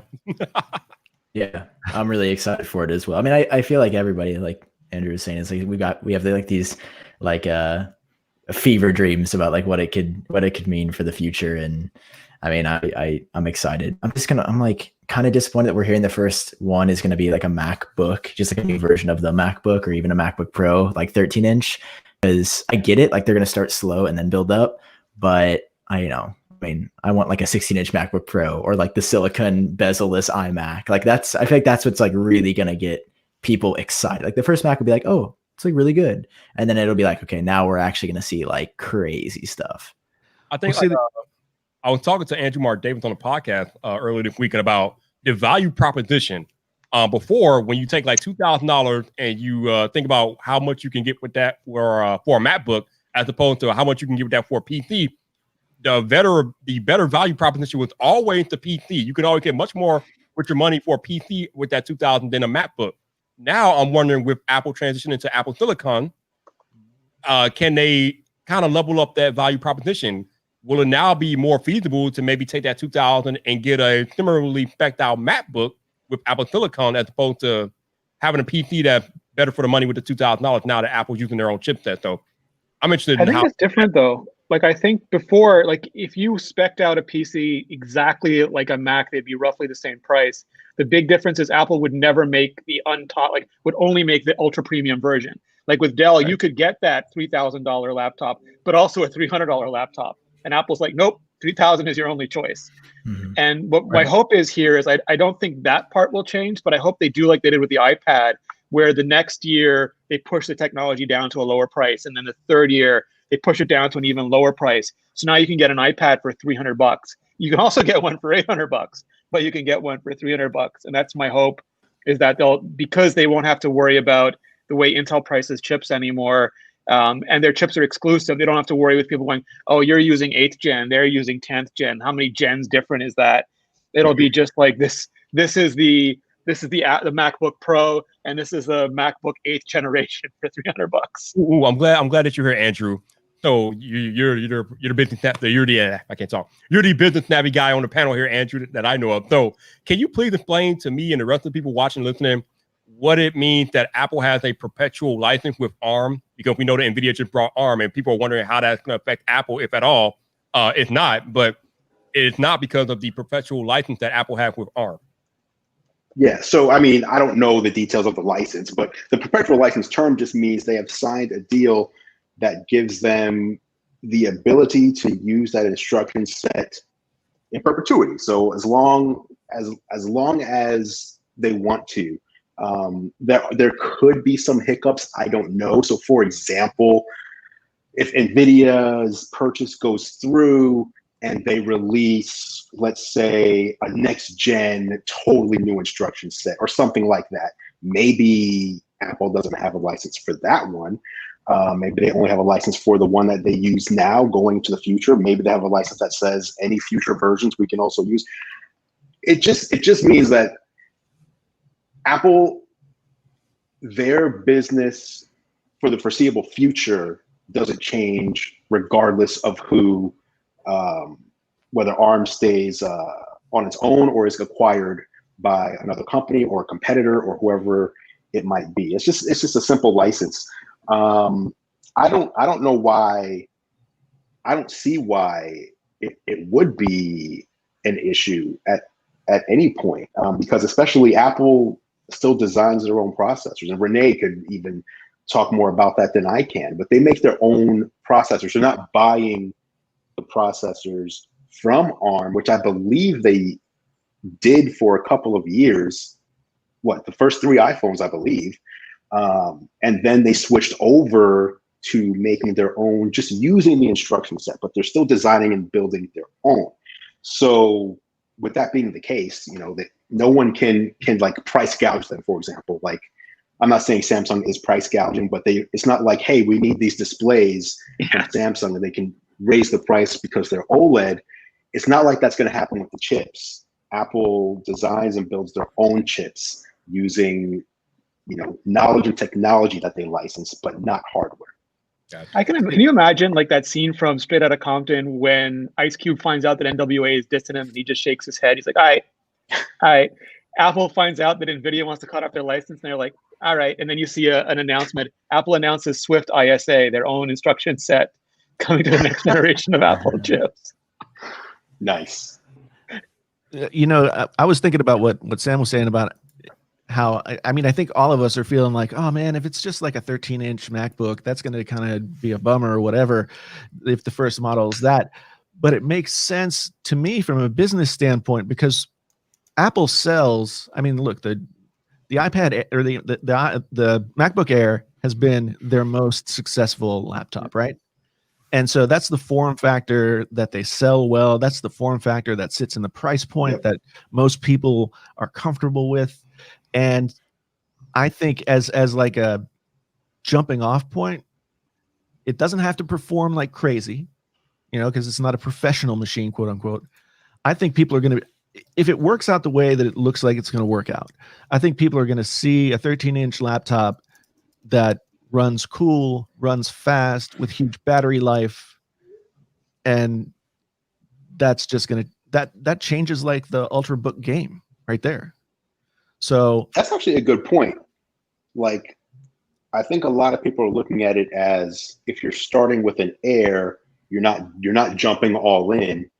But like you just said, they may be starting with their best-selling product. Yeah.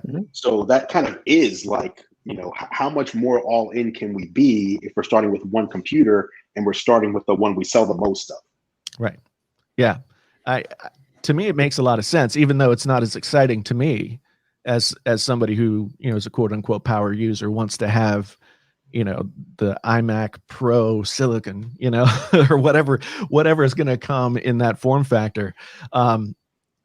I think that if they start there, then they're saying to people, this is going to be a better machine than an Intel machine running Windows for this laundry list of reasons. Do you want 20 hours of battery life and, like temperatures below X degrees Celsius plus et cetera, and thinness? Do you want all that? Well, then you buy this machine. If you want heat and air blowing all over the place and an 8-hour battery life, then you buy a Windows machine, right? Plus, it can do 4 streams of 4K, and you can't do that on a Core M. Right. So I think Apple's poised to crush. They could always screw it up. It could always be screwed up. But I think that the way that they have set up their iPhone and iPad lines, like we were saying before, the fact that not only can you now get an $1,100 iPhone, but you can get a $400 iPhone, and they run the same processor basically, and are, for all intents and purposes, the same phone. Think about what Apple was like 10 years ago. 10 years ago, it was like you spend all of this money because you want Apple or you don't. And they've put themselves in the position to be the company that has something for every market sector. And to me, if they can do that plus performance, then they are going to, there's going to be a new sort of renaissance of Apple. I'm really excited to see what Silicon does. All right, Sam, I got an interesting question for you.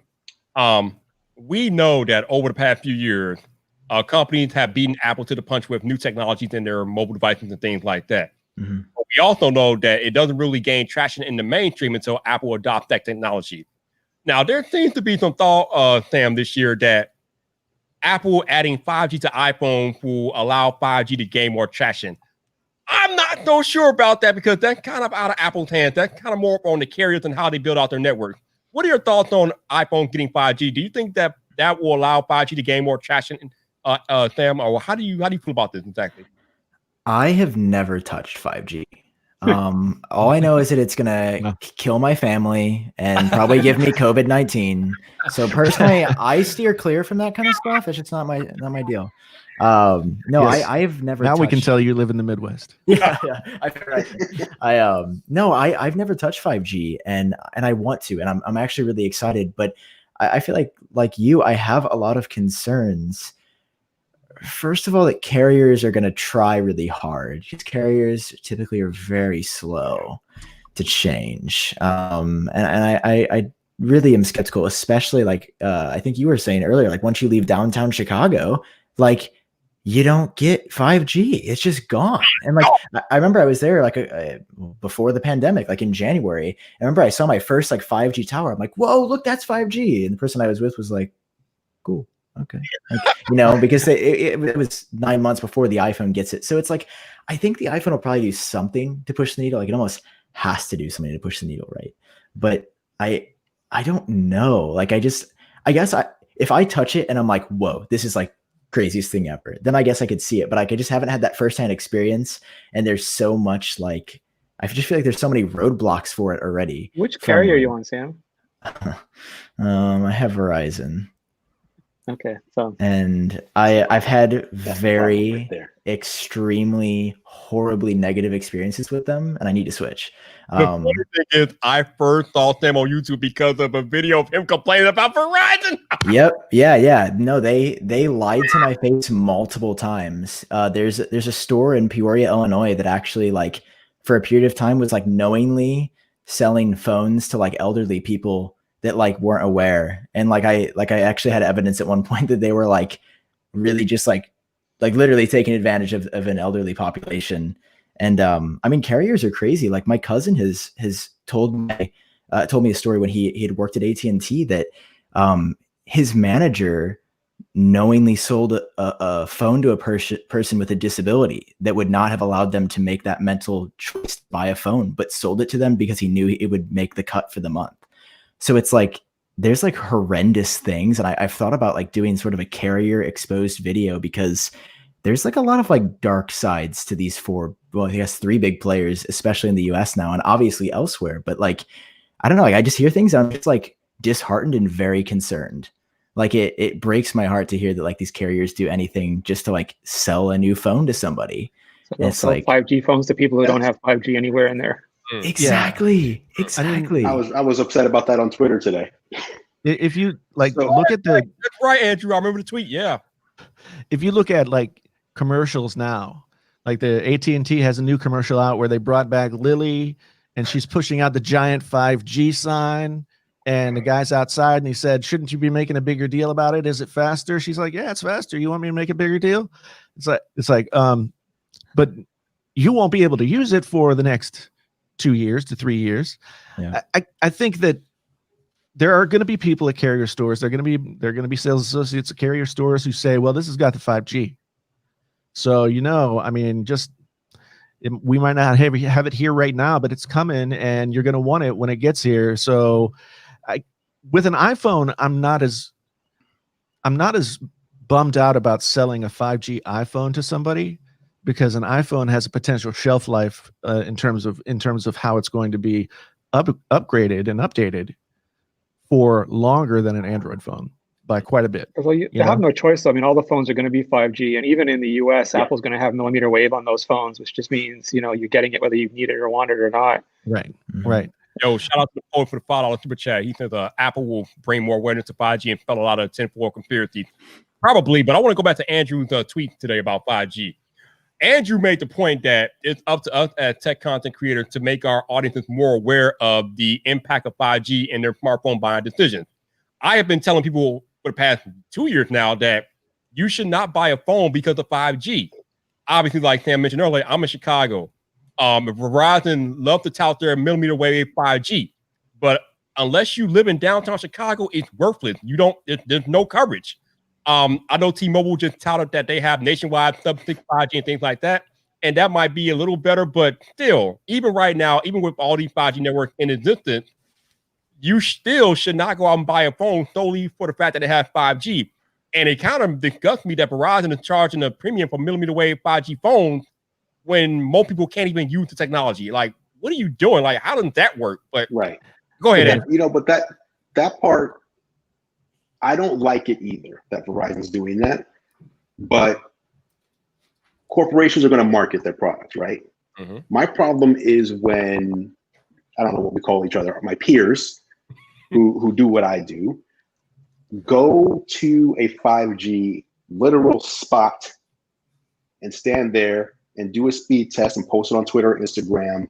And the only thing they say is, wow, look how fast Verizon 5G is. This is amazing, incredible, hashtag, whatever. And say nothing. Like, so if people are following you, they're following you likely for your tech advice, likely. There may be other reasons. You are giving people a false sense of what this technology is. You may be causing someone to say to themselves when they're looking at a new Galaxy S20 or Note 20, I should pay the extra $100 to get the millimeter wave version because so-and-so on Twitter showed 2 gigabit download speeds. And that I want that for an extra $100. I could use that as my home internet connection. I could And finish then they Netflix. come to find out after spending that money, they're not getting that speed ever. Like you can buy a 5G Note 20 today, and for the next year, not ever one time hit millimeter wave, Right. depending on where you live.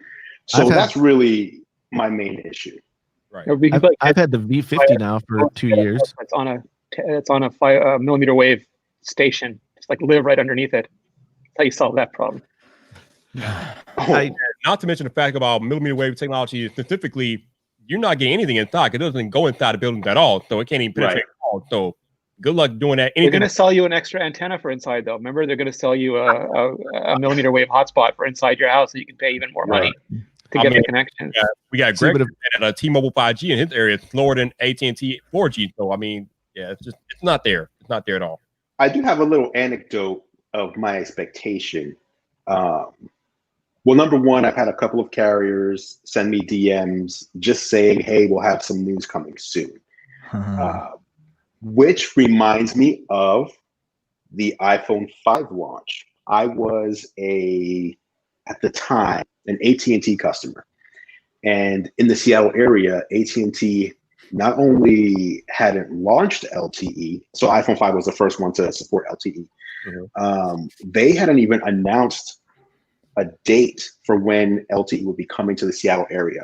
So I was actually going to switch, I believe it was going to be to Verizon, in order to have LTE on my iPhone 5. This was 2 days before the launch. I get a phone call from AT&T as a customer, not as an influencer or anything like this, as a customer. Hey, we just want to let you know, tomorrow we're launching LTE in Seattle. They didn't say the word iPhone one time during the conversation. I just want to let me and every other customer know, if you're thinking of switching, we will have LTE launching tomorrow in your area. So 2 days from now, when you go to buy your LTE iPhone, please don't leave us. I think the iPhone 5 did so much for LTE that year. And I'm expecting something similar, not millimeter wave, but sub-6. I think we're going to see a massive growth of sub-6 now, because with so many people buying iPhones in the US, and I think we just saw earlier this week confirmation that over half of the US over half of the phones sold in the US are iOS. So here in the United States, iOS is the majority. When people start buying these iPhones, and the average person out there buys this 5G iPhone, and they're going to be wondering, where's the 5G little signal? Not the 5GE that confused a bunch of people, but that genuine 5G. I think carriers, like how you started this whole segment, Vyyyper, when Apple does something, that's where the industry moves.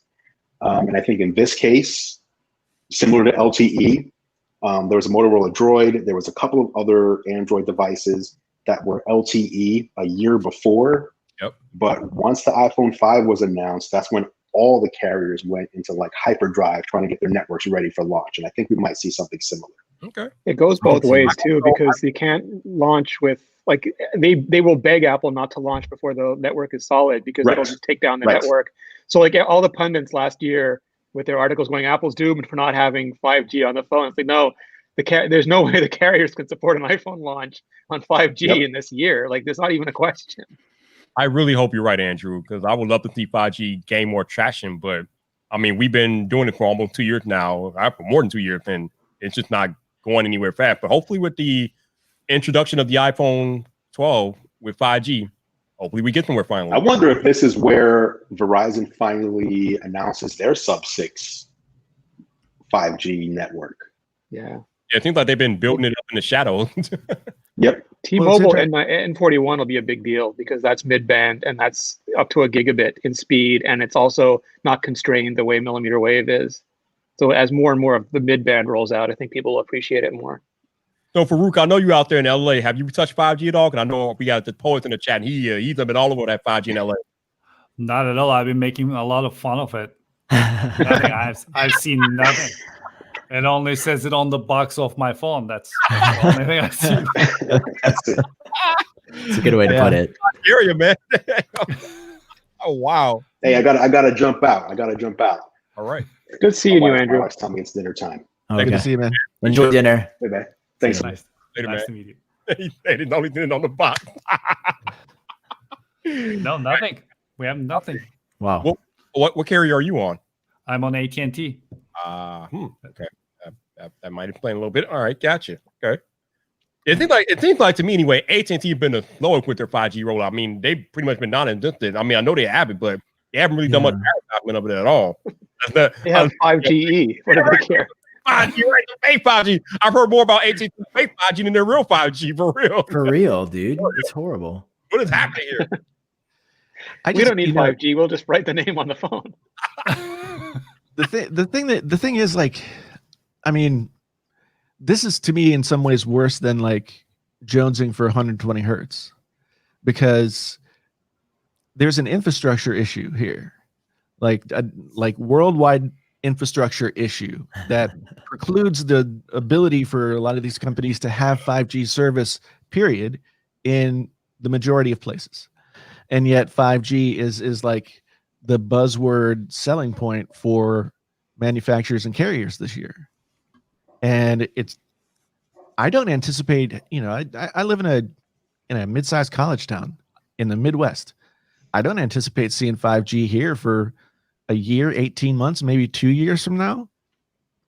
And, by that time, my Galaxy Note 20 Ultra will be like out of updates. You know what I mean? So it's, I mean, this is in some ways like more of a non-feature than 120 hertz. I mean, at least 120 hertz, you can see it. Yeah. Our auction was delayed. Like, we were supposed to have the 5G auction this year, but it got pushed back because of COVID. So we're not even auctioning off. Like, we have low band 5G, but it's horrible. They're not even auctioning off the higher bands until next year at the earliest. Wow. I'm going to reiterate the point that I reiterated earlier to all of you all watching and listening in the chat. Do not buy a phone this year for 5G unless you know for 100% certainty that you live in a 5G spot. If you don't live in a 5G spot, or if you don't know for certain you live in a 5G spot, do not buy a phone this year just solely off of 5G capability, because you will be sadly mistaken and crying. Don't do that to yourself.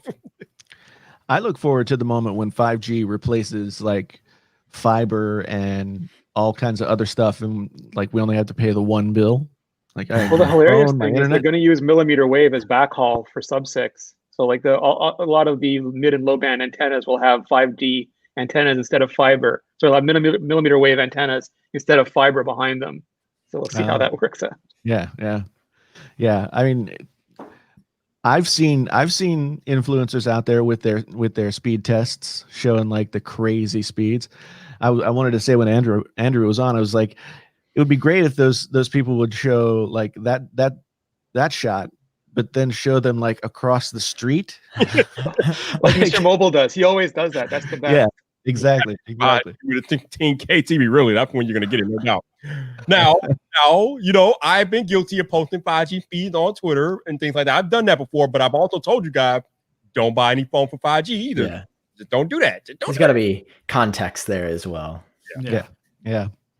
I mean, honestly, for the majority of people's use cases right now, 4G covers most people's needs for like mobile bandwidth.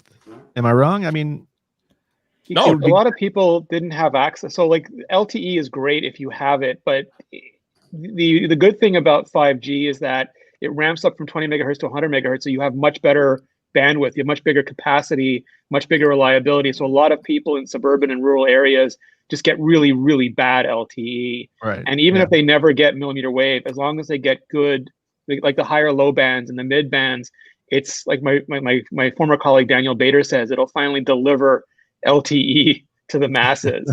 Like it's not about Right. getting like the 2 gigabits per second. It's about everybody finally having decent internet because the Right. range and the capacity is so good. Right. And for the love of God, people, please stop believing these conspiracy theories about 5G causing COVID and all of the nonsense. No, it's not true. They're burning antennas here, like where I live, and we don't even have 5G. That's how nuts they are. They're like, we're stopping this 5G because it's causing COVID. We don't have 5G. What are you doing? Stop. The argument I always love to make is like, they're like, yeah, it's the electromagnetic. I'm like, you realize walking outside and being exposed to the sun is more electromagnetic radiation than you'll ever get from 5G. But these are the Like, same radio frequencies. They're just putting different Yeah. packets on them. Literally nothing Yeah. is changing except the packets that are on those radio waves. It's so wild. I don't get it. Very It's well. like the radar guns operate on the same spectrum as millimeter wave, I believe. And it's like you've been hit by those every time you got a speeding ticket, dude. You're fine. Yeah. I've never gotten a speeding ticket. So You drive. Really, wow. Do you drive? now that's not to say I haven't been pulled over for speeding, but I've been able to talk my way out of like a couple of different tickets. That's Radio voice. Okay, I got you. Hey, Vyyyper, did you see the Intel news the other day when, after AMD had their event and they were showing off the new Zen 3, 7 nanometers, really nice. Intel's like, we're going to backport to 14 nanometers and we're just going to make the chips bigger and then we're going to run them hotter. And that's going to let us have much cheaper, much more reliable parts. And all I could do was think about what that would do in an iMac. And then I realized why Apple switched so fast. yeah. It's a good point. Hey, listen, LeBaron. I don't know. I mean, I know T-Mobile has nationwide 5G, but a lot of people that have that T-Mobile 5G say it's slower than 4G. So I don't know. I mean, like I said, multi-millimeter wave here in Chicago is not existent outside of downtown Chicago. Once you leave that downtown earlier, you don't have multi-millimeter wave 5G anymore. So it's not existent in Chicago for the most part. Hopefully, maybe like Andrew said, with the advent of the iPhone 12 coming with 5G, it will force Verizon and other carriers to more quickly build out their 5G network. But I don't know. They've been taking it 3 times so far, so who knows? I don't. Yeah, I think with COVID thrown in the mix. Yep, that too. Yeah. Don't have the time. Yeah. So we've been here for about 3 hours. I'm going to wrap this up a little bit. Before we go, though, Renee, what non-Apple device are you looking forward to for the rest of the year? Oh, that's hard. Like unannounced or already been announced? What's that? That's unannounced so far, or that's already been announced? Either or. I like a few of them. I like the Galaxy Fold 2. I think that's really cool. And I also like the consoles that are coming up because those AMD SoCs are just really, really cool technology. And I want to see, after Vyyyper gets both of them and I get to watch his videos, I want to see which one comes out on top. Renee, are you planning on getting We know it's going to be PlayStation. Renee, you plan on getting a foldable from this year? So did we decide yet if that was a really big PlayStation 5 or a really small person taking it apart? It's huge. It's very huge. It's Like, was huge. that a Hobbit? Because that would explain why that thing looked so big. Oh yeah, that's No, a it's little guy. big. But the PlayStation 5 is a thick boy. It's a thick. I don't know if I'll get them or not. I'm undecided. Like for me, it's like Miles Morales has the most appeal to me of any of the games that have been announced so far because that's my jam. But I'm gonna wait and see because it's gonna be an expensive fall. No, but I asked, are you going to get any of the foldable phones like the Duo or the Fold 2? Oh, I thought about the Galaxy Fold. Like the only one that interests me is the Fold 2. I think the Duo is like we're gonna experiment on your dime, almost like what the Fold 1 was, and I don't really like that philosophy. And the Flip is just that to me is like retro cool, but I don't need that in a phone. But the Fold is really interesting. The Fold 2 I think is really interesting. So if I do have any spare cash, I'll look at that. I usually get the Pixel every year, but like Google has done too many crazy Ivans. Like every year I buy the Pixel. The next year they tell me I'm stupid for having bought that Pixel because this is how it should be done. And I'm like, I'm looking at Samsung now. I had enough of your enough of you making fun of me for buying the previous year's Pixel. It's so funny how Google will come out with a Pixel and we tell them that you should have this feature, or they'll tell us, no, we don't need that feature. And then the next year, the feature that they thought they didn't need, they come with. It's crazy. I don't know. I gotta be lectured. Mark lectured me about how much of a child I was to have an ultra wide angle camera and how telephoto is the future. And then this year it's like, lol, nope.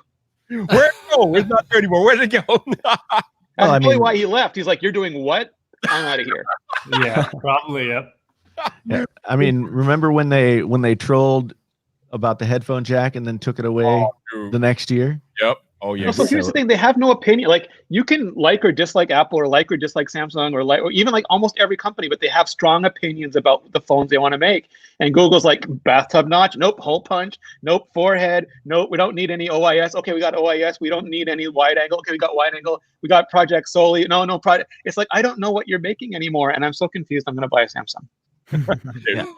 Hey, what device are you looking forward to for the rest of the year? Well, I'm excited. I agree with Rene.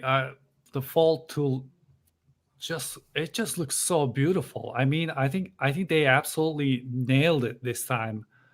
The Fold 1 was really ugly, and it was totally experimental, and it broke with a piece of dust in it. But now this Fold 2.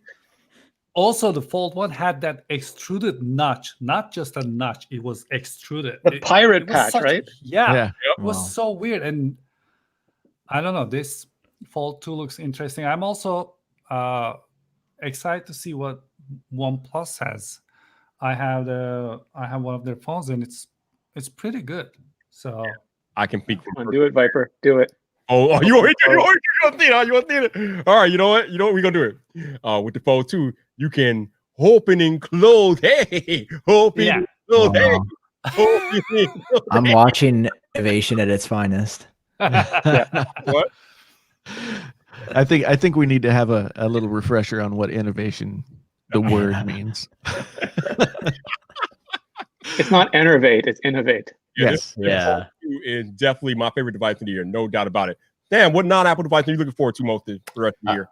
I'd say PS5 and Xbox Series X. I have my pre-order in for the PS5, and I slept in until like noon the day the Series X and S or pre-orders went live. So I'm like, I don't know, call me crazy. I'm like debating being one of those people who like goes on eBay and buys it from someone, like. But I'm just like, that's a little sketchy, and I'm a little desperate. You can't trust those people. Yeah. Solution. What you need to do, Sam, is follow a guy called Wario64 on Twitter. Okay, I'm gonna do that right now. Turn on notifications. This dude is posting every time these things are back in stock for pre-order. He will let you know when and where you can get it, and with a link. Following. Wow. Perfect. I'm looking in. for him right now. Thank you. Yep. Wario64, all one word. Yep. Perfect.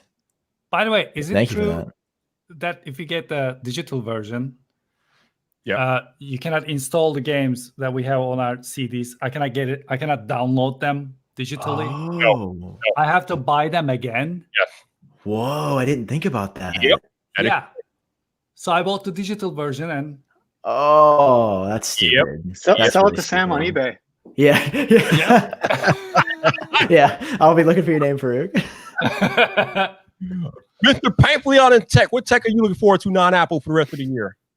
For me, it's the consoles. PS5 is going to be huge. Like, I always want to like the Xbox. I love the idea of the Xbox, but I never end up playing the Xbox as much as I do the PlayStation. For me, it's like the PlayStation exclusives are more my speed.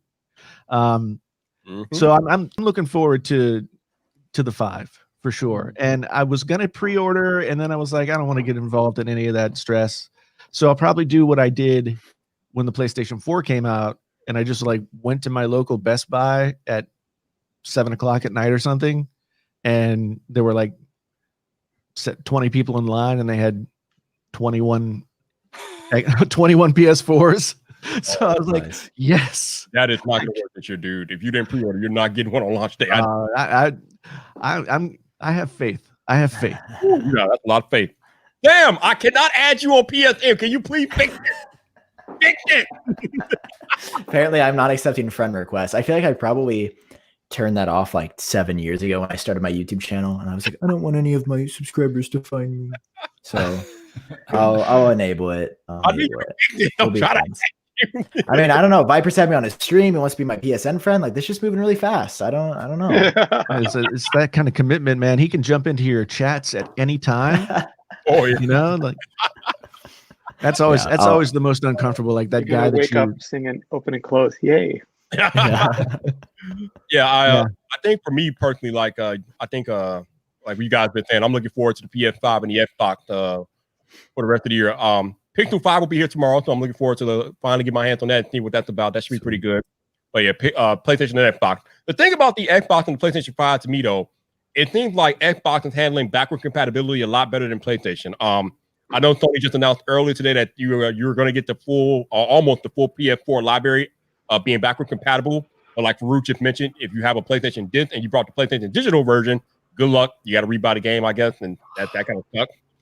But Xbox, like from the preview that they've been showing on YouTube, I think a week or so ago, it seems like any game that any backward compatible game that you play on Xbox Series X gets an upgrade. It gets like a resolution upgrade or a frame rate upgrade or something like that. That's pretty cool. You get a little bit of that with PS5, but it's not really like automatic like it does seem to be automatic with the Xbox Series X. But I think for next generation games, I think you're gonna have a better experience with the PS5 just because PS5 I think is enabling ray tracing right at launch, and Xbox is not gonna have that at launch. Not to mention the PS5 controller is redesigned for next generation. The Xbox is just pretty much a recycle from the Xbox One. So I think next generation games will be better on PS5, but I think backward compatible games will be better on the Xbox Series X. So I got them both on pre-order. I'm excited to play them. Can't wait for launch day. Only a few more weeks away, but yeah, man, we're getting closer and closer here. Too much tech going on in the second half of 2020. Too much tech, man. Yeah, I have a YouTube like content quandary though, because I love covering gaming headsets, and with 2 new consoles coming out, there's going to be a whole new batch of gaming headsets. In fact, some are already like coming my way. But at the same time, like I'm trying to niche down a little bit and not be as all over the place as I am. So it's like, geez. Yeah. It's tough because I love that stuff. The audio stuff for games, I'm looking forward to what that's going to be like coming out, because with PlayStation 4 and Xbox One, like the audio side of it just went leaps and bounds forward over the time that they were out. So I'm psyched for that too. Nice.